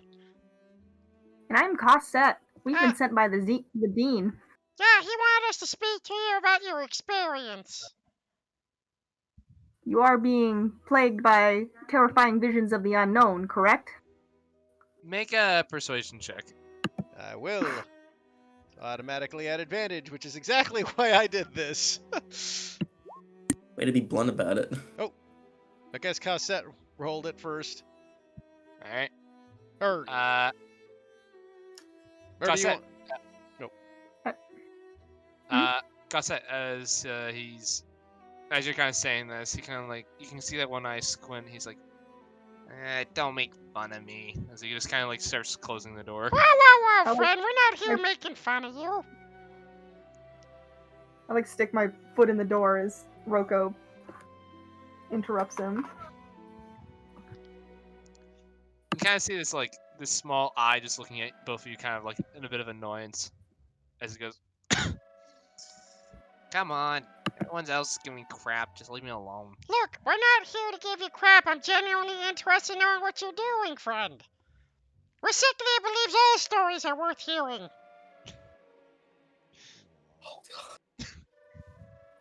I don't know who this particular person is, but Would you like a pamphlet? Jeez. you could just see the eye blink. No, I'm good. Well, in any case, we still need to talk to you about your experience. I can assure you, we are here to help. Brogo, make me a persuasion check this time flat.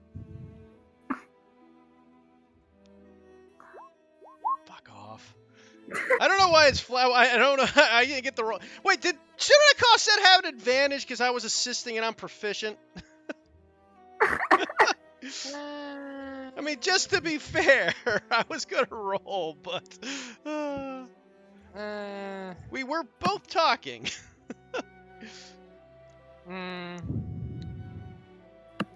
I suppose it's fair. He just kind of looks at you for a moment and goes, "Fine." As he just kind of opens the door, and now you're getting a good look at him. He looks very small, even for a Gerbine. He's kind of, his fur is pale and his frame is weak. His face seems to be drained of colors, and his eyes are heavy with these deep bags underneath them, as though he hasn't slept in a while.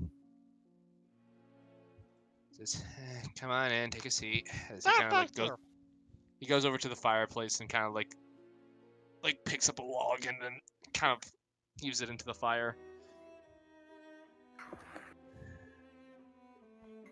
Looks like you've been losing sleep. Yes and no. It's strange. Every time I sleep, I just don't feel rested. I don't know. Sounds interesting. So tell me about this experience you had, friend. He kind of looks up at you, and you can just see him close his eyes for a second and take a deep breath and just say, "Okay. It was a cold night, and it was raining. I could hear scratching, like something was scraping against the wall outside my window. When I looked out, I saw it. This huge monster was climbing with its claws, and it saw me too. It had 4 eyes, 4 big red eyes, and it opened its mouth, and I think I passed out. I woke up and I felt sick, and it was gone, and yeah, you all think I'm crazy, don't you?" Honestly, with the things we've seen, pal, that's not even close to being weird. What have you seen? A giant 15-foot lava monster that threw rocks and nearly killed 3 people.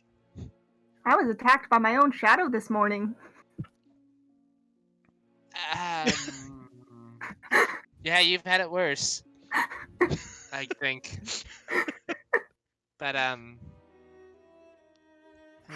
no one else was around, and no one else believes me. Well, I believe you, pal. Where did you see this, apparition? Yeah. When it was outside my window, I looked down and I saw whatever it was. It was raining and dark, and I didn't get a good look at it. Can you give us any other descriptors? Not really. It's just, it was big, whatever it was. What time of day was this again? Oh, it was night. Hmm.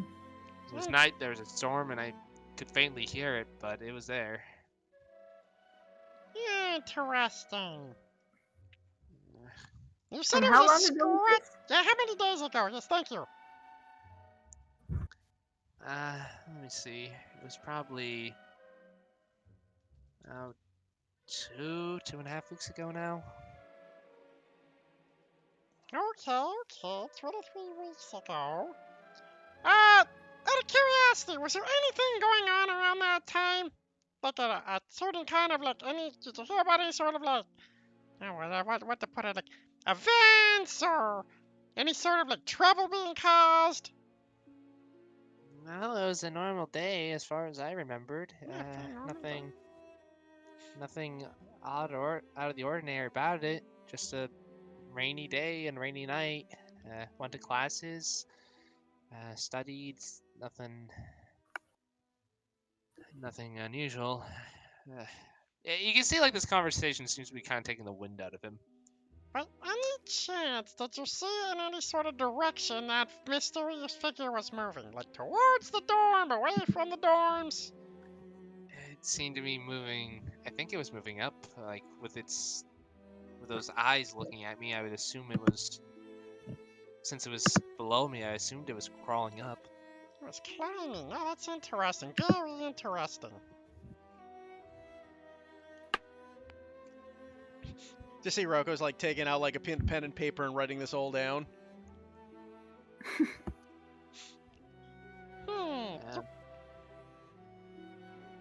Cassette, you got any other information you think that might be viable to ask?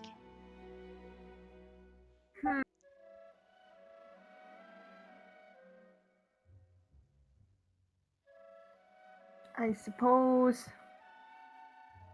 How big was this creature? Larger than you or I can tell you that much, I think. Again, it was hard to see. All I saw was this very vague outline, but it was... And your sleeps have just been restless ever since then?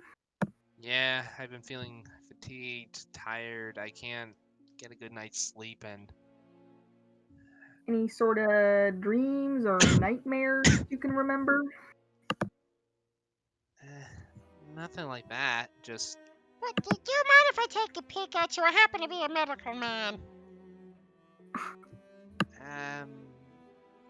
Sure, I guess. Make me a medicine check. 11. Oof. Looking him over, he seems to have a lot of the signs of like physical fatigue, like someone who's been working hard and hasn't been eating enough, hasn't been sleeping enough. He hasn't been taking care of his body, and starting to kind of like it's starting to like break down on him. Can I, with your permission, I would like to cast Identify to make sure you're not under the effects of anything.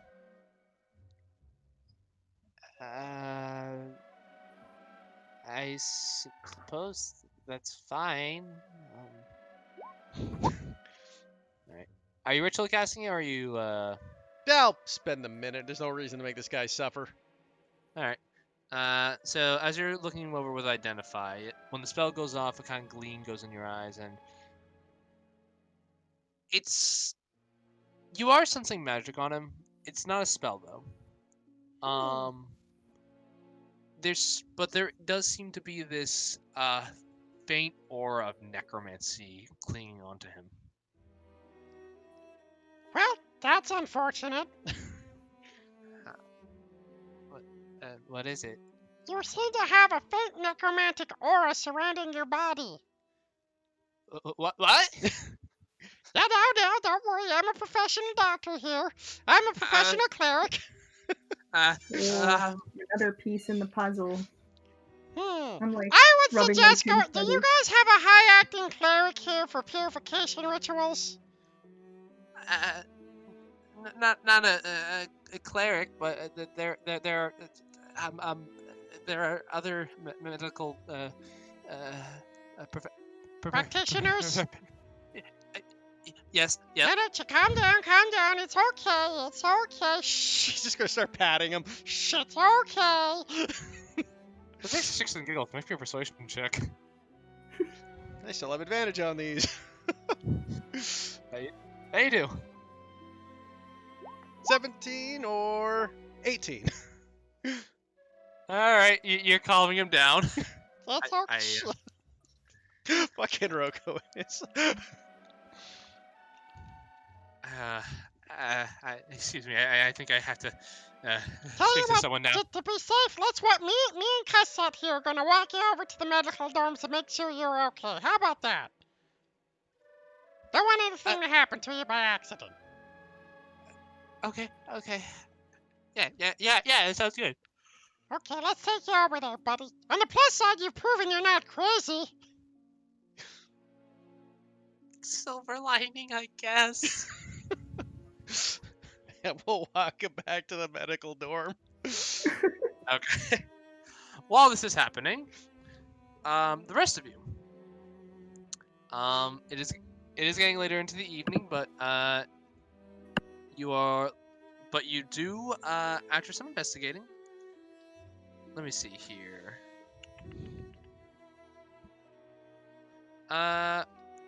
For sakes of this, since it is getting late and this person might be a bit harder to track down, can one of you make me an investigation check? Yay.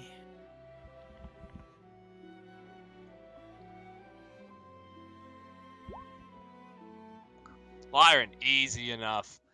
This is actually a professor you're familiar with, and you're gathering that she is probably attempting some late night divination rituals in her classroom. So heading up there, you are proven correct. As you see, let me see here.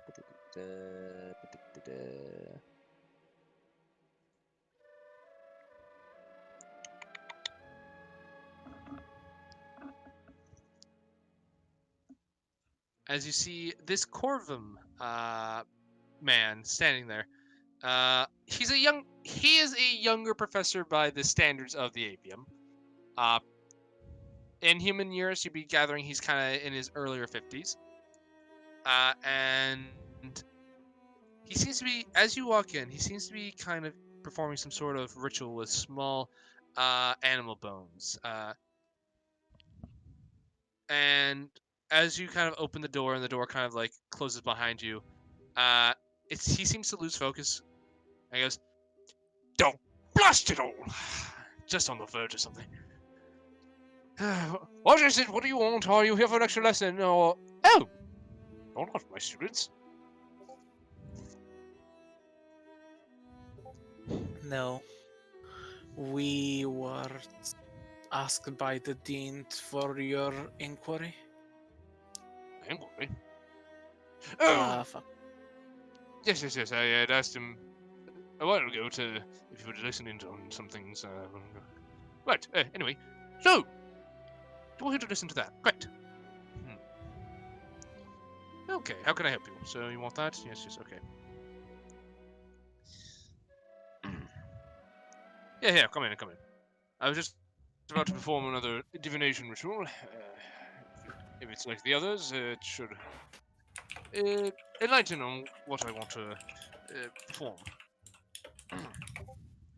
Would you mind giving me a moment of your time so I may finish my ritual? What sort of ritual are you casting there, if you don't mind me asking? One of the School of Divination. I've been getting ill omens lately, and I'm afraid they keep continuing. He's Divination. pulling a Roko, but he's actually going for it. Yeah. Well, Rufus is just gonna nudge Lyra and just kind of whisper to his ear. Does he actually look like he's casting what he says he's casting? Because I'm pretty sure those are bones over there on the table. Make me an Arcana check. You saw my bardic inspiration if you need it, Lyran. Neat. Arcana. Well, it's a good thing I had the inspiration. He can chrono Yep. shift still too, technically. No, I don't have chrono shifts. Nice, 17. 17. Yeah, Lyron, you are aware that small, like, animal bones are fairly common divination components. So that doesn't seem out of the ordinary for this.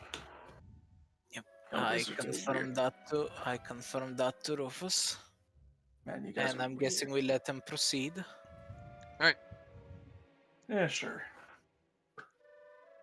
He says, Eric, give me a moment. As he finishes drawing this circle outlined in chalk, he takes a brazier with the bones inside and kind of stands in the middle of it, of all of this. He says, if you could just stand to the side as he starts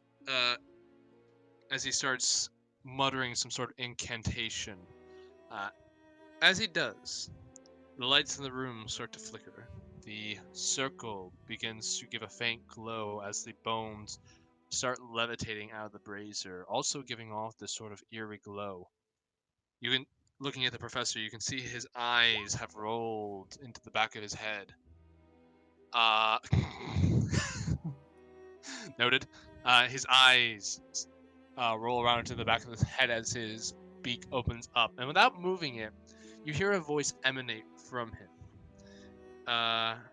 It speaks softly, and it says, "A black heart lies among the white and grey, but in dimness it is hard to say. Who is friend, who is foe? A master wheel, the monster woe."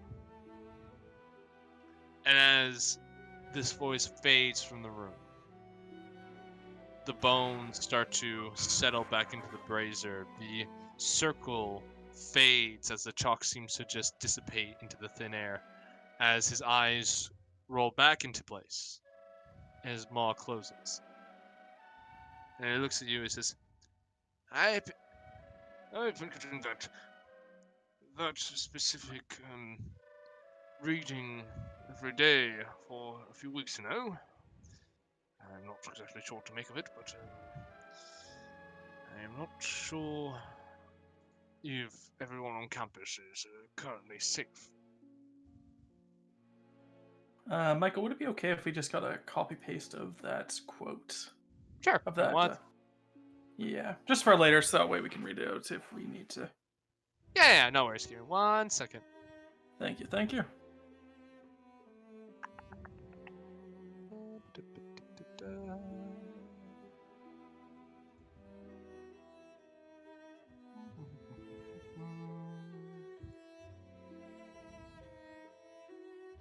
It really is funny how in every fucking sitting the divination experts are like, yes, it's been 4 weeks. I'm not sure if everyone's safe. And then the adventuring party shows up going like, oh no, we can confirm this.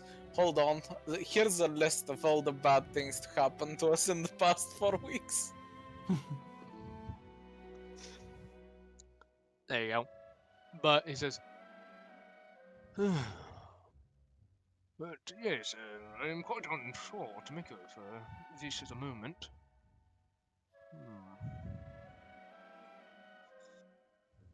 Rufus just begins kind of just scratching his chin, trying to read that out. Oh, there we go. The Master Will, the monster foe. Whoa. Black arm, gray and white. I wonder if that's, is there anybody that has, like, white or gray fur? Maybe they... Oh, for that. a lot of people in the avium do. Well, shit. That's not really, narrowing it down, then. No. That kind of sucks.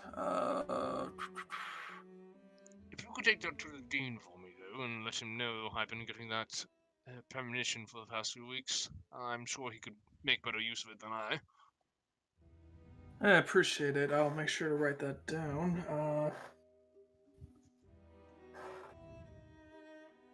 Alright, I guess we'll just keep an eye out for black and gray and white things.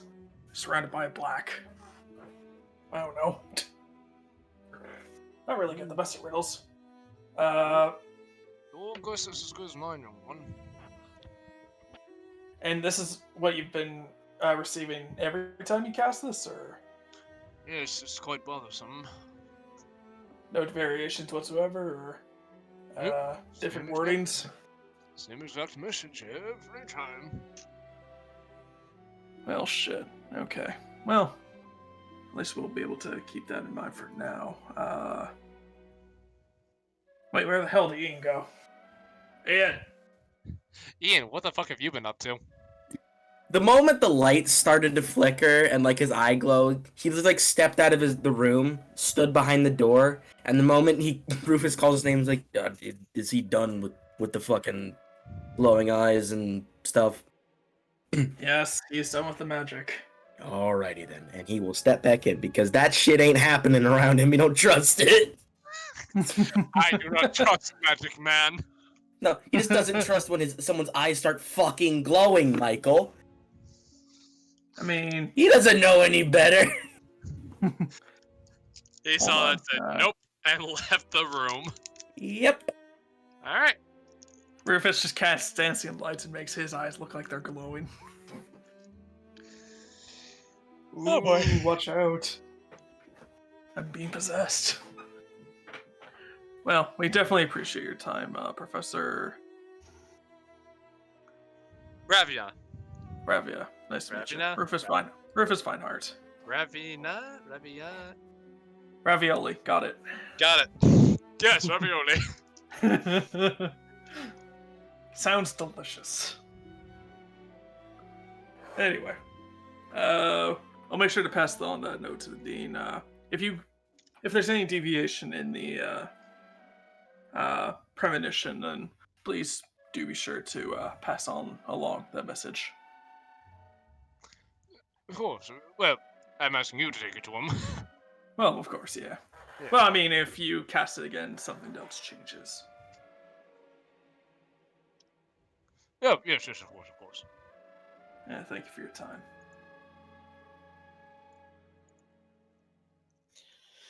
And we go and fulfill that request, I guess. Yep.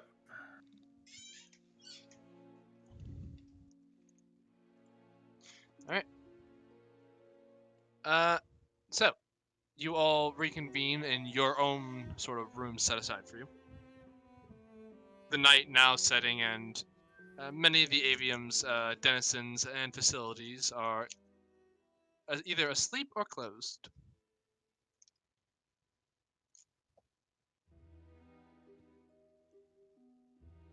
So, we all meet back up.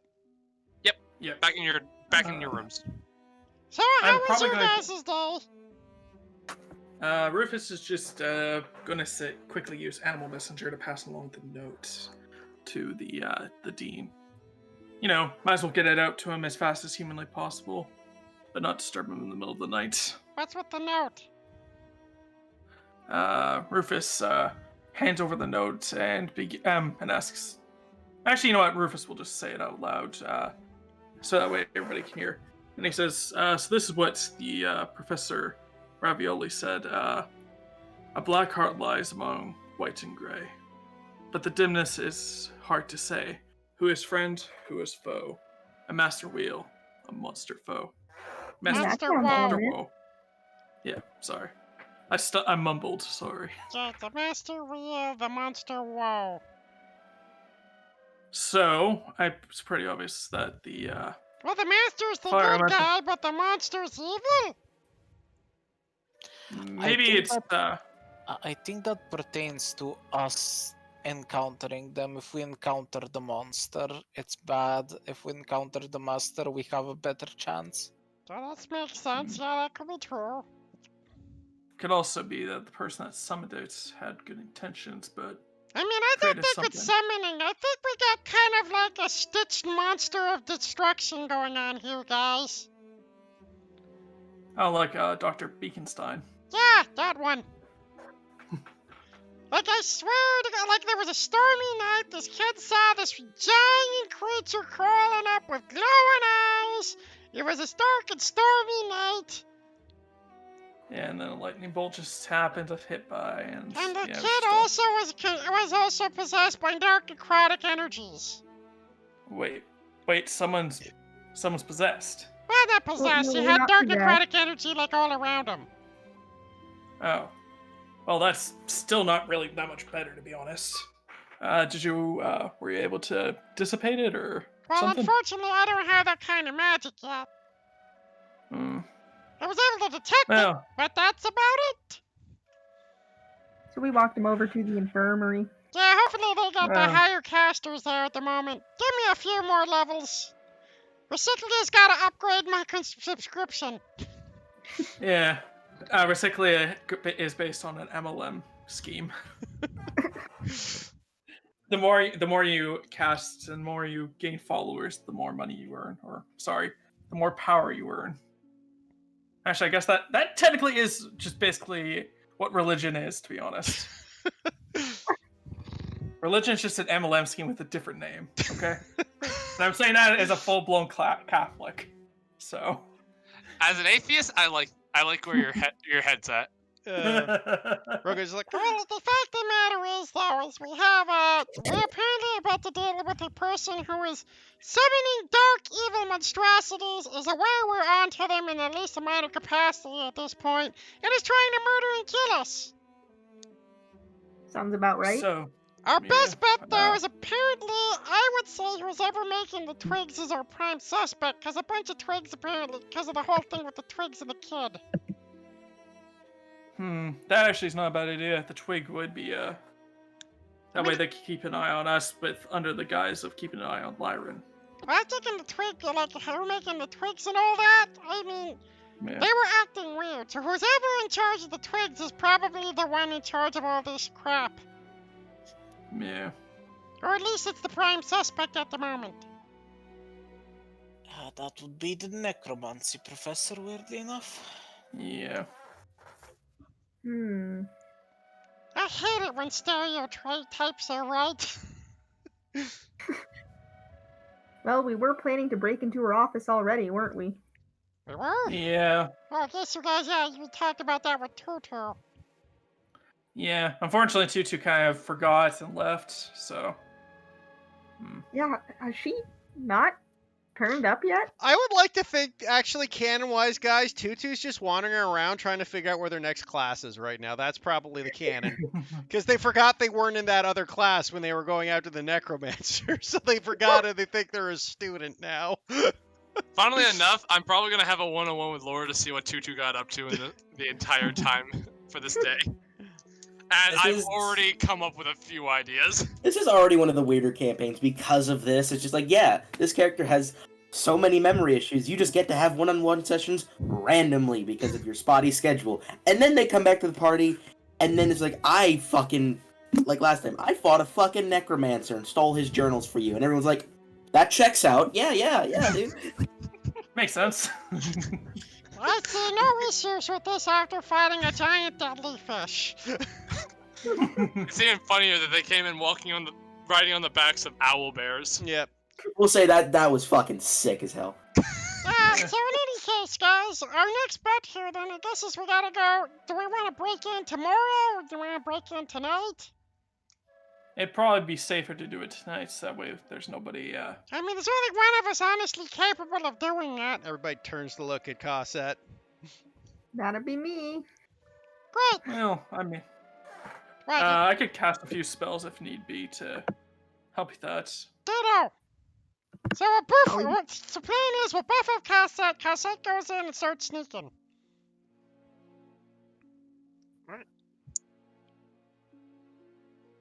So we'll go. We'll kind of march towards the office, but not too close. Like 20 minutes out of it or so. Okay. Yeah. So, Lyran, just gonna make sure you're aware of this.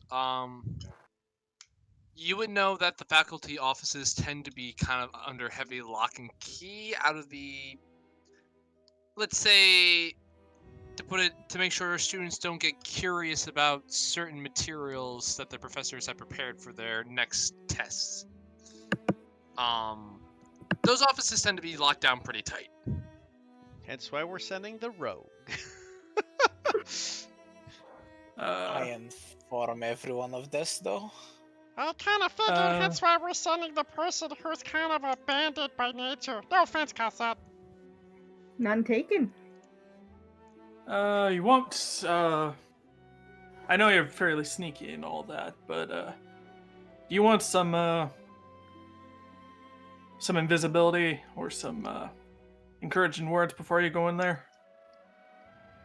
Oh, I mean, any kind of support is appreciated. So, you know what? Don't worry with the invisibility. I'll enhance ability. That'll give her advantages on her thieves' tools. I can make myself look like the professor if that helps. Well, that's probably useful for getting by. Yep. And what other skills do you think she'll need? I could also cast silence if you really want. I don't That think way no that's spells. gonna help, and we gotta stay out. The rest of us have to stay out of this. This is kind of Cassette on her own, unfortunately. Yeah, but in case any alarms go off, I can make sure that nobody else hears it. So what do you want, Cassette? Would you rather be really stealthy, or charming, or smart? Oh, well. I would hope that I was all of those things already. Well, let's say doubly so.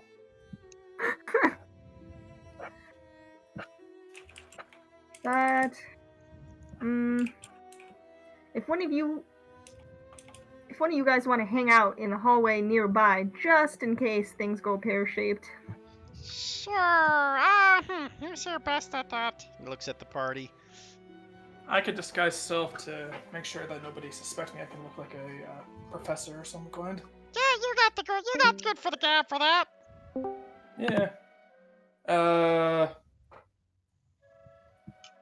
Not really good at. I'm not sure if I can do a female voice though. Maybe a different professor. Literally, you could be the janitor. You'd probably pass. Heck, you could This- disguise this yourself as a twig. How tall are the twigs again? They're medium-sized creatures. I'm small, but I'm 3'2", I think. Hold on, let me double check. A very short twig. By the way, am 4'1". Yeah, I can do it. I can just be a 5 foot tall twig. Yep, Michael. Yes? I'm making sure I stayed in the dorm room with Twiggy, just to make sure he isn't a spy. Okay. So, Lyron, you stay in the dorm room with Twiggy. You two have a very nice staring contest. Okay, guys, that's I'm the not plan. stare at him, Jesus. So Rufus, you You know just what? stare at the thing. Rufus, Oh, you sorry. head up with her. I mean, Rufus, you could also just make yourself invisible. I could, but that takes a lot more energy. I guess. Also concentration. Okay. In any case, so I'll enhance your ability. What do you want, Cassette? Do you want to be better with your thieves' tools and sneaking so you don't get caught? Probably. Okay. I would bless you with dexterity. Recyclia says you're one hell of a thief. Go for it. Much appreciated. So you have advantage on all dex checks. Excellent. As Roko touches you and instills this energy within you, you feel your limbs limber up as it's just, I don't know, overall good feeling. You feel like your cells are recycling at a good rate. Okay, you're on a timer. Go, go, go, go, go! Alright, so Rufus and Casa, I guess, walk towards the thing, and Rufus just gives her a pat on the back. You got this, and gives a bardic inspiration. Alright. Make me proud. So- Will do. Casa, And as I say that, I also cast Disguise Self to make myself look like the professor. alright. So, Casa, as you do all these things, you approach the teachers' offices. You notice something kind of strange. You see, instead of kind of that like round archway that kind of like just leads into the faculty's offices, and outside of it are usually these like stone statues. You now see what seems to be this large like stone slab with the insignia of the school emblazoned upon it, where that opening in the archway was.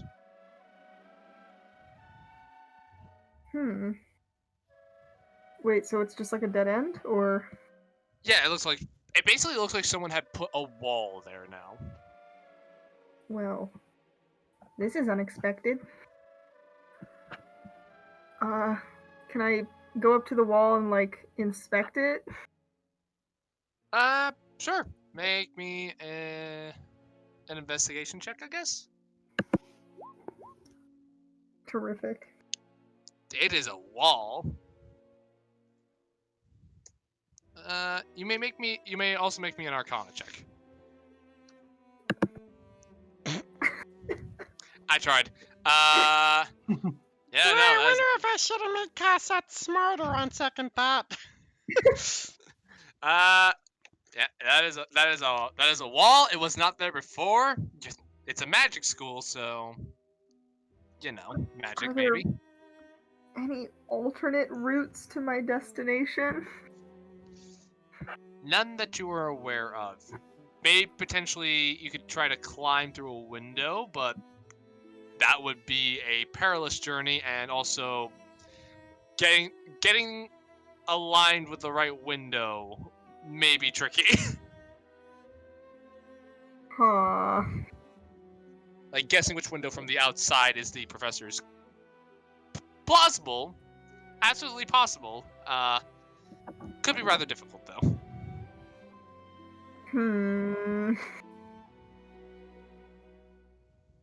I like just stand there thinking, and then I head back to the dorms in shame.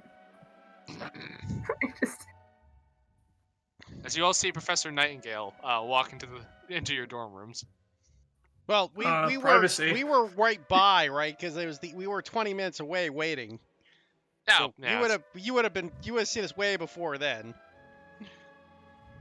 So you see Professor Nightingale walking by, looking downtrodden. Hello, Professor. Oh, so we may have a little eensy-wincy problem here. What's that? There's no hallway. What? Rocco starts walking towards it. I'm falling behind. I don't know what happened. It's just a wall now. This is insane.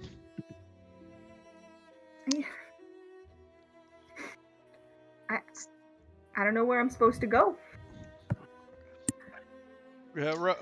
Does Rocco see the wall? Yep, Rocco, you see the wall. Ian has a solution. Ian has a solution to this problem. He quietly takes out the ducky maul and walks towards the wall. Wait, were you going with them? No, I'm joking. Okay. I'm making a joke. Okay. Ian's I have already there, nothing passing better to away. do, Well, dude. Rufus, what do you think of this? Well, it's most likely Arcana, so you'd probably be able to be dissipated, but then again, I'm more of a jack of all trades than a master of magic, so I couldn't tell you. Well, I can take a peek at it. What do you want me to roll, Michael? Depends. What are you looking for, specifically? I'm looking at this wall. Can I see any kind of sort of way we can get around it or any sort of opening? Make an investigation check. I will use my one channel divinity, give myself proficiency. And I won't bless myself. I won't bless myself, unfortunately, because then I'd lose concentration on the other spell. All good. 13. 13. Looking this wall over, it looks like a fucking there. You can see the outline of the archway that normally is open, but now there's just a stone slab in the middle of this with the school's insignia on it. Oh, great. So, currently they just keep everything locked down by locking down offices and entire hallway rooms. Well, it certainly is perfect. effective. Can I roll an Arcana just to figure out to see if I know anything about it? Yeah, go ahead. 14. All right, that's enough. You do remember being given sort of security badges that kind of let you into certain areas. You're gathering this is probably something similar, but based on the fact that it's not opening for you, it's probably a different level of security than the one you have. So we have high-level security for an office. This is suspicious as all fuck, guys. Well, this is for like the entirety of the faculty office, like wing. Oh, okay, it's the faculty wing. Yeah, like this is the entire faculty wing that is closed off. This being a school who specifically teaches magic, it's not hard to Yeah. gather that. Well, that's an easy solution. We'll talk to the dean and get permission to go in here. Yeah, sure. Besides, it's getting late. Might as well just go and rest up for the night. I mean, not much else we can do. Yeah. Oh well. Yeah. Better luck Well, worth a tomorrow. shot. I mean, I could scale the outside tomorrow and see if I can find the right window. But if they That's got this worth- set up, they probably got a window set up too. Yeah, more than likely. All right, you all head back to the dormitory. Lyron, you see the Professor Nightseed walk in.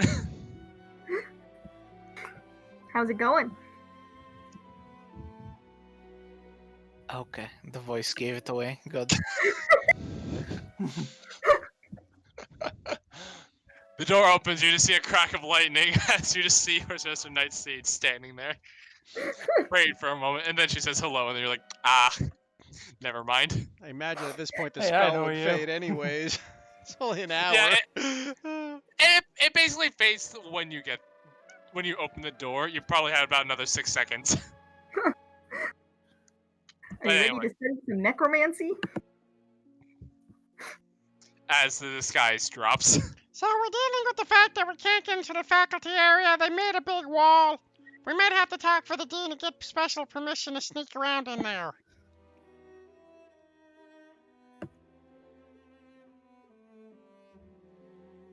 I mean, that sounds like a plan. I mean, I can't literally think of anything else we can do unless we get one more boost up in power. Then I might be able to handle it myself, but for the time being, I can't do shit. Nothing to do Just now pray but to your sleep God on it. that you become more powerful, Roko. Recycling can always bless. How far are the dorm rooms from the faculty area? Realistically, you're probably talking about a half an hour to about 40 minutes walk.